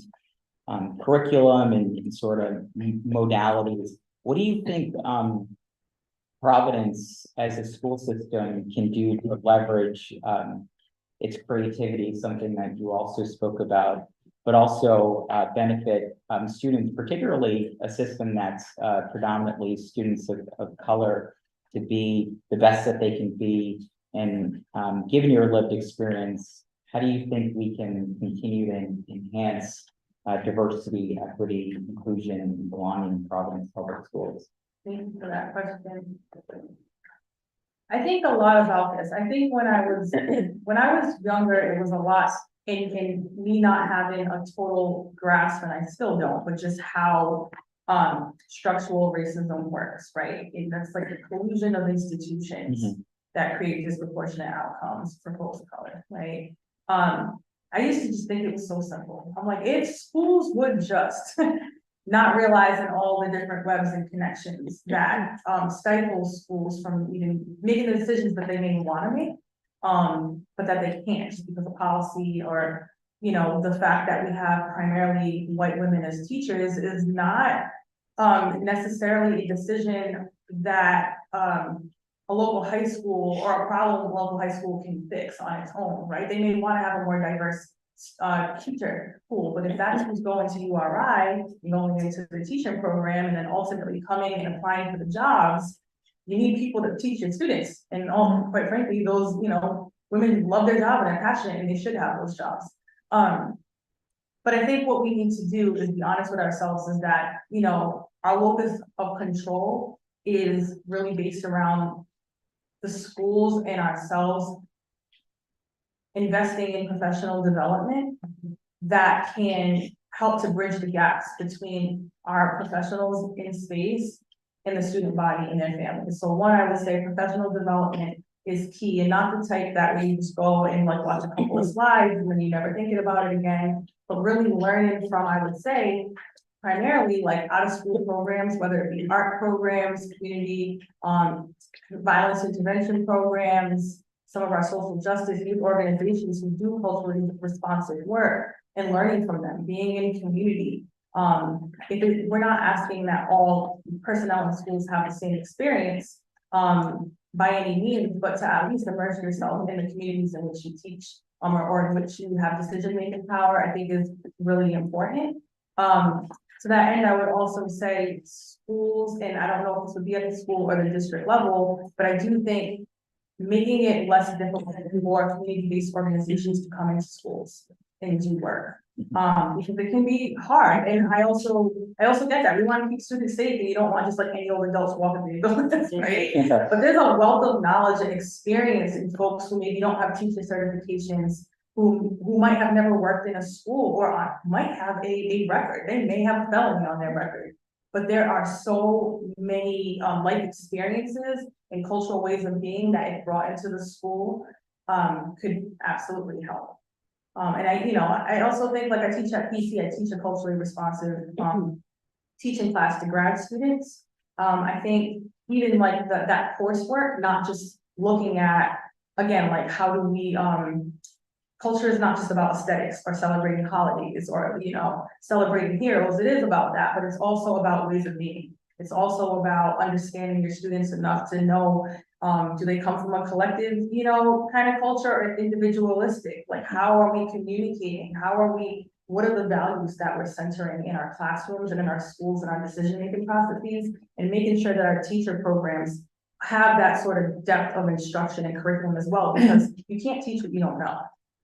So it's so much more than just folks not being willing to do the work. They might have never been taught. So I think we need to address just what teachers learn and what school administrators learn as well. Absolutely. And that being said, I mean, your breadth of experience, your lived and professional knowledge, and just all the expertise that you bring to the table, your cultural competency, I think it's going to be a great asset to the Providence Public School Board. So thank you again for being a part of the process, and thank you for all that you continue to do in the city of Providence. And thank you. Thank you. Yes, Councilor Peterson. Thank you. current school board members were actually here listening to you, because this is probably what I've been to all of them since I've been an elected official, and I have to say, this is probably one of the most enlightening, no disrespect to anybody else, but one of the most enlightening conversations about where we need to meet our kids.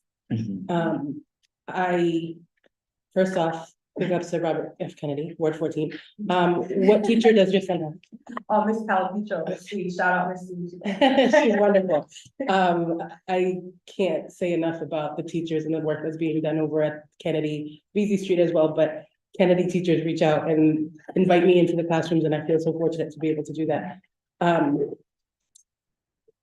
Mine is more just a comment than anything else. I feel like this is what I've been looking for people to say for so long. I have done a lot of work around understanding just how important the extracurriculars are, equally as important as the actual education that kids are getting. It is probably 4 out of 5 times where the kids engage the most, where they learn a passion, where they learn an interest, and where they learn about themselves the best. And I've advocated in my own personal job for things like this, of this nature, to be able to just enhance a kid's individualistic opportunities. I agree with everything you said in terms of classroom sizes. I think that classroom individual plans of education, while it's hard in this vast school system that we have, the reality is that individualized learning is really where it's the key to being able to understand a kid for everything that they need. And our kids are very complex. I have 2 of them. They're the most complex people I've ever met in my life. God bless.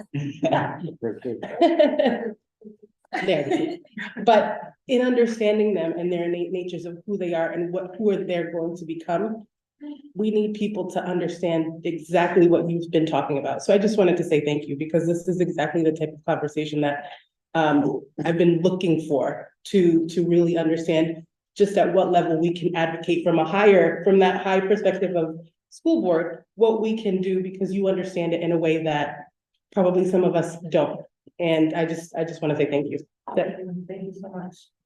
All right, Councilor Pichardo. Thank you. Thank you. You certainly are fresh air in terms of your passion. I can see it. And I'm privileged. I'm privileged because I'm sitting here in the past year. I've actually had the opportunity to hear from passionate people that are serving on the board of the PPSD. And your background illustrates the struggles that personally, my family, and many of us have gone through. Having a younger sister that have gone to some of your path. Obviously, you have speak of all the merits, and your voice is going to be a tremendous voice in the PPSD board, even for our schools and our young kids. At the state level, we're trying to figure this thing out. Why our kids are dropping out, the parents' challenges, the violence in our neighborhoods, in our schools. And there's been studies after studies, whether at the state level, even at the local level, as we city officials get reelected or turn out. And this always sort of seems to be reinventing the wheel at times. It feels that way. As a young person, that's how I felt. That's why I say that I'm privileged, because all these years I've been advocating for more of those younger voices, more diverse and so forth. So with that said, I want to ditto everything that you have said, but also my colleagues in the questions. I want to ask you, in particular, in terms of your leadership, which you have done tremendously, right? At AS 220 and in the community, and now as an adult, right? And as a parent. We tend to join these boards, even in city council, layers of more colleagues, right? And it's only one person that's very passionate. Have you ever felt frustrated? And when you have, that's one thing, right? When you're in a body that have different opinions and passion. How would you describe yourself in a situation that you want to make sure that your voice is heard, but also that the school district of the 21,000 kids and teachers and so forth, your work gets reflected there? How would you level up, in essence, your participation from just being on the board? If I'm understanding your question correctly, then check me if I'm wrong, right? So how would I, maybe it's a good question, but so how would I sort of deal with maybe the frustrations of being confined to having a lot of passion, but maybe things aren't moving as quickly because of structures in place? Right, and then is there a second question with that? Yeah, what in your mind, what would you, steps that you would take, actions to bring along others or get out of that structure? Yeah, I really appreciate that question, because I feel over the last couple of years, I had to practice and dig deep to answer that question for myself. I think, again, I kind of refer back to when I was younger quite often, because I went through I think a similar sort of growth process that a lot of impassioned individuals do. Especially when we're kind of getting radicalized and realizing like, oh my God, oppression exists and there's all these systems and the world is not what I thought it was, right? I still remember the first time someone at AS220 gave me a book called The Lies My History Teacher Told, right? And I did not read the whole thing, but when I, surfed it, I was like, man, like they're putting words to feelings that I've had as a young person in a school system for a long time. You could feel injustice even as a young person, but not know how to articulate what is wrong. That kind of led to me being in my 20s and bleeding with a lot of fire, like a lot of activists do. And this is no shade towards activists, we need them. What I learned pretty quickly is that if you lead with just fire, you will burn. You will burn. You will burn yourself out, you will burn your family out, your passion will even dwindle because the change we want to see is multi-generational and it takes time. I think that's when I sort of ascended into realizing, I'm more than an activist, I'm an organizer. Organizers are when you think about someone like an MLK, right? People who are patient, right? Like your leadership style has to be patient. You have to trust the process and trust the people. And you have to be so committed to change that you are okay with maybe not seeing it in your term or even your lifetime, right? So for me, I remind myself that this is my work, but it's not my work alone. And to bring people along, I think it's modeling what you want to see in the world, but also giving them grace. Like I said about school administrators and teachers, like people inherently, my belief is that people want to do work. People want to see change. People want the best. And if you can my friend kind of re-educated me around what the word respect means, right? Respect is to re-see, to re-inspect, right? If you can constantly commit to a practice of re-seeing people, you can grow a tolerance and a patience and a love for them, even when y'all disagree. So I feel like what I can bring to the board is that patience. I feel a lot of urgency and criticality around what we need to do, but I know patience is key.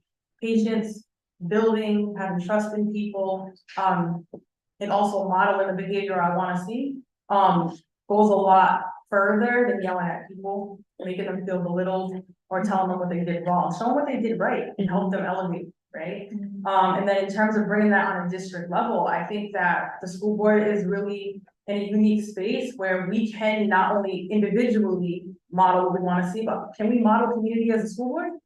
How can we ask folks to be a community if we're not modeling community and what that means and unconditional love and compassion? We have to do that for each other if we want to see that ripple out. So I'd be committed to modeling that and being imperfect in that modeling. I know I'm not going to be perfect at it, but I would hope that my fellow board members would call me in when I'm out of line.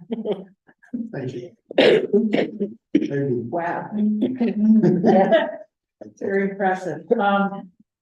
So, do we have any discussion? Would anyone like to make a motion? I'd like to make a motion to approve. Okay. I'd like to second it. Okay, motion approved made by Councilor Anderblock, seconded by Councilor Taylor. All in favor? Aye. Aye. All opposed? Thank you.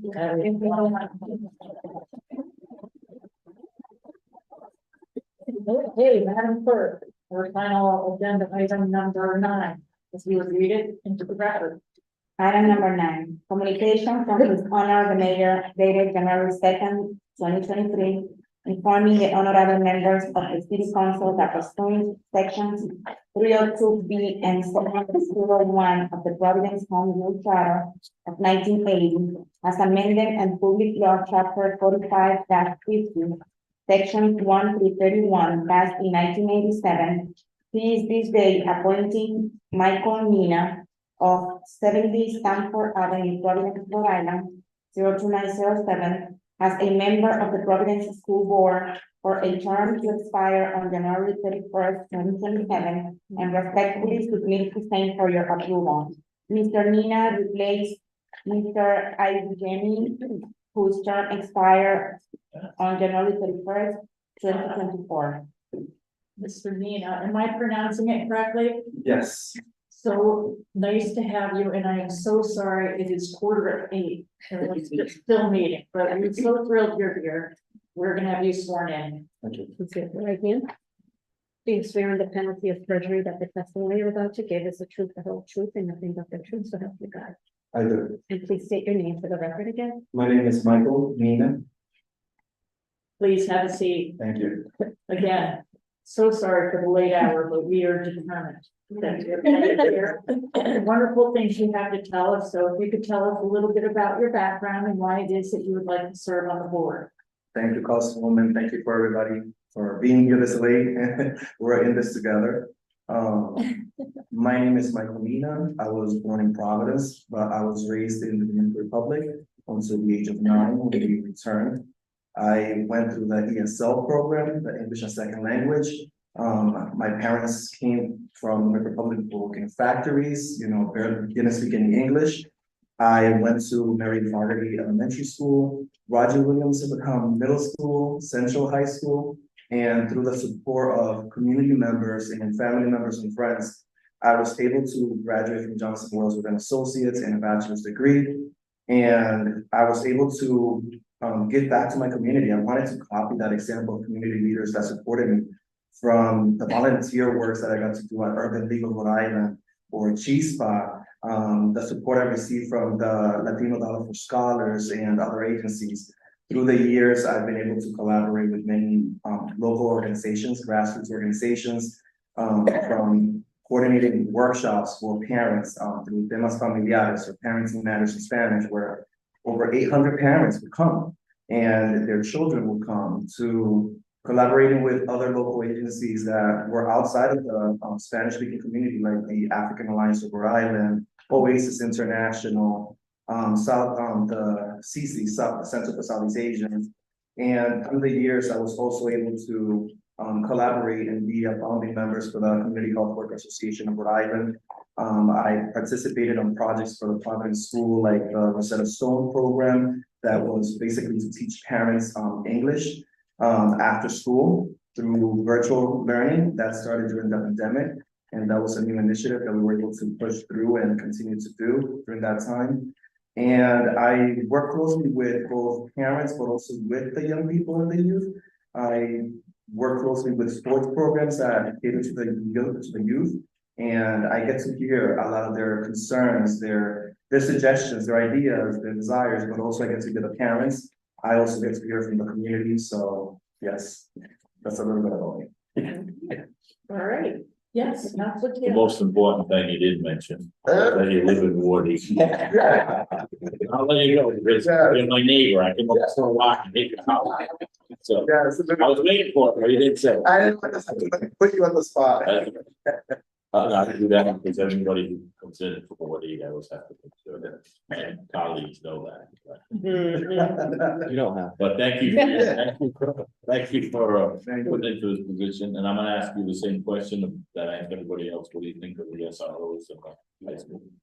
So I went to Central High School and we had police officers on the grounds. I got protected a few times. I was bullied in high school. So I was a little smaller than a lot of the other students. I got bullied a lot. So I did have some of the police officers protect me in some occasions. Or, you know, keep me from going outside of the school grounds and maybe go with my friends and cut classes. I was an honor roll student, so I got picked a lot for, you know, being too smart in the class or anything like that.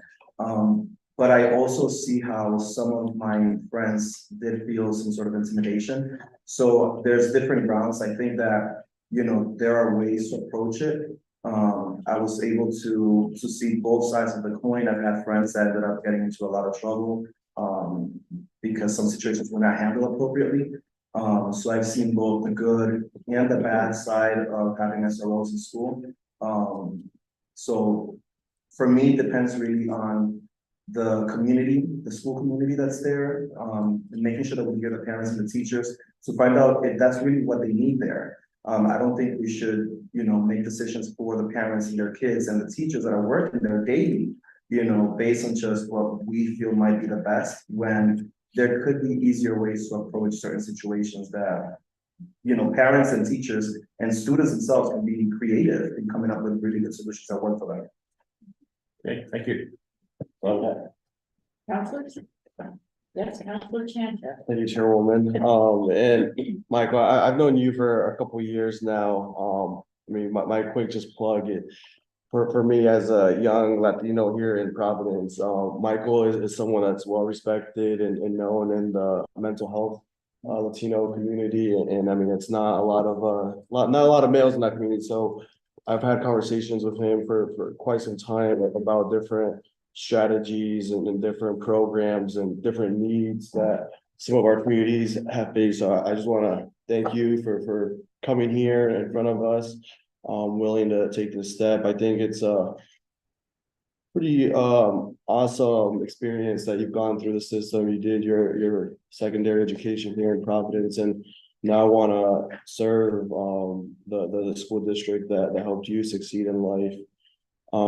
Yeah, I mean, my just, I guess, just quick question, is there any like major challenges or any priorities that you personally want to see change or prioritize as a school board member? Yes, thank you for the question. And we've gotten a chance to know each other through all the work that I do with a lot of grassroots organizations, specifically mental health, for Spanish speakers. And one of the priorities for me is making sure that we have access to the resources that we need to maintain our mental health in good standing, our emotional health in good standing. We have a lot of kids that, you know, they could have great teachers, they could have access to a beautiful brand new school, but if they're feeling that their mental health is not at the right place, they might not even want to make it to school. And if they don't make it to school, then all of that is basically left in the air for them. I am very passionate about the mental health and access to resources for multilingual families. That's crucial, and providing culturally competent resources to them. That's really important to me, to make sure that the parents, the students, the teachers have access to that support from all angles. I think that we are a community, and without community, things would just fumble apart and crumble. Yeah, I just want to quickly thank you for that. I mean, and the other three panelists too. I think you guys have all emphasized on the community collective part of this whole process, and that's really what does need to be at the forefront as we work on the takeover plan that these next couple, hopefully just 1 year or so in my opinion, but might be longer. So no, thank you all. I mean, it's been awesome to hear you guys all today. And obviously thank you for your time. I actually don't think we're running too late, so all these go a little longer, so I'll just agree on my chairwoman note. But thank you, Chairwoman, for keeping the meeting running productively. All the great work you do. Yeah, there's an outflowing love. It's just great. Drinks. Yeah, thank you, Chairwoman, and thank you, Michael, for applying and for being with us tonight, and, I don't know, Councilman Sanchez, the next, yeah, we can keep going, for quite some time, no, I'm just kidding, I'm not. Though I do have snacks in my bag, always know that. I have one just like minor quick question, like, given the breadth of like all the work that you do and that you have done, like, why the school board? As opposed to something else? I think that I get approached so often by parents, and I work so closely with a lot of students. And one of the things that I would definitely appreciate is an opportunity to be the voice for a lot of them. I have a nephew that is in Providence schools. He goes to Del Sesto middle school. I have a lot of friends that have their kids going to school right now. I have friends that are teachers. I have friends that are principals. I have all kinds of different community relationships. And one of the things that occurs is that many of them don't have the time. And yet I have the time. I have, experience with different committees and boards. There was one year I was part of 15 different committees, in the community. So, Wow. so I've dedicated a lot of time to community work and trying to be the voice and being able to carry and represent the community the best way possible. I am the product of a village coming together. It wasn't just my mom and dad and my immediate family. I had community leaders, teachers. I had people from the community that put a lot of effort into making sure that I was making the right decisions and keeping me from bad decisions, protecting me as much as I could in order for me to be able to now keep giving back to it. So being part of the school board is a way of me giving back and making sure that students get like the same opportunities or even more than the ones that I had. I had a great experience going through the public school system. I had friends that didn't. I had family members that didn't. Being able to have all those different perspectives and being able to see, okay, we can make this better. We can make sure that we leave a legacy behind of, community leaders that basically did their best to leave behind the best that they could. I really appreciate that, thank you so much. Thank you. Great, any other? Yes, Councilor Pichardo. Yes. Give a brief, obviously, well, not obvious, but I know Michael from the community and growing up and seeing how he's been involved, throughout his adult life and younger years too. So it's one of those things that, he's heard enough from the other, candidates who were really happy to support and really, put an exclamation point on why one of the reasons that we, as elected officials, when we get elected is because we know our communities, we know the people, and over the years, it's one of those things that I always say is like, wow, we do sit in a privileged position when we serve, because, and if you are committed in the community, you are that person that actually gets to participate in community boards and be part of your community and eventually level that up. I know that when I was growing up, it was very limited. However, over the years, it has changed. And that's why we have such a diverse city council and also even the school board. So seeing you in action, and it may not be fair to you, but because of the fact that we're want to get out of here early, doesn't mean that I'm not gonna ask more questions, because I did ask from Melissa and also Angel. But I think that your heart and your mind is in the right place. I look forward to continuing this dialogue in our community and your leadership, as the councilman likes to say, when he's in front of someone that is great or has a great potential. I don't know, maybe you could run for city council in Woodacre. Not this time around when he's turned out. Thank you. I'm gonna change my vote.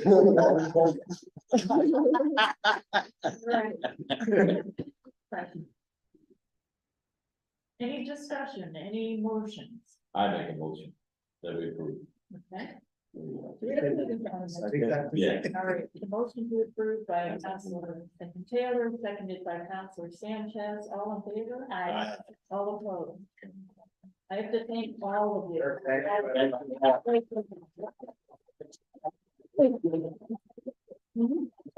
I think this is there, can I have a motion to adjourn? So moved. All right, second, great, okay, by Councilor Sanchez, seconded by Councilor Canterbury, all in favor? Aye. All opposed? Oh. That's great. Thank you. I think. Yeah, I think that's true. I was looking at this.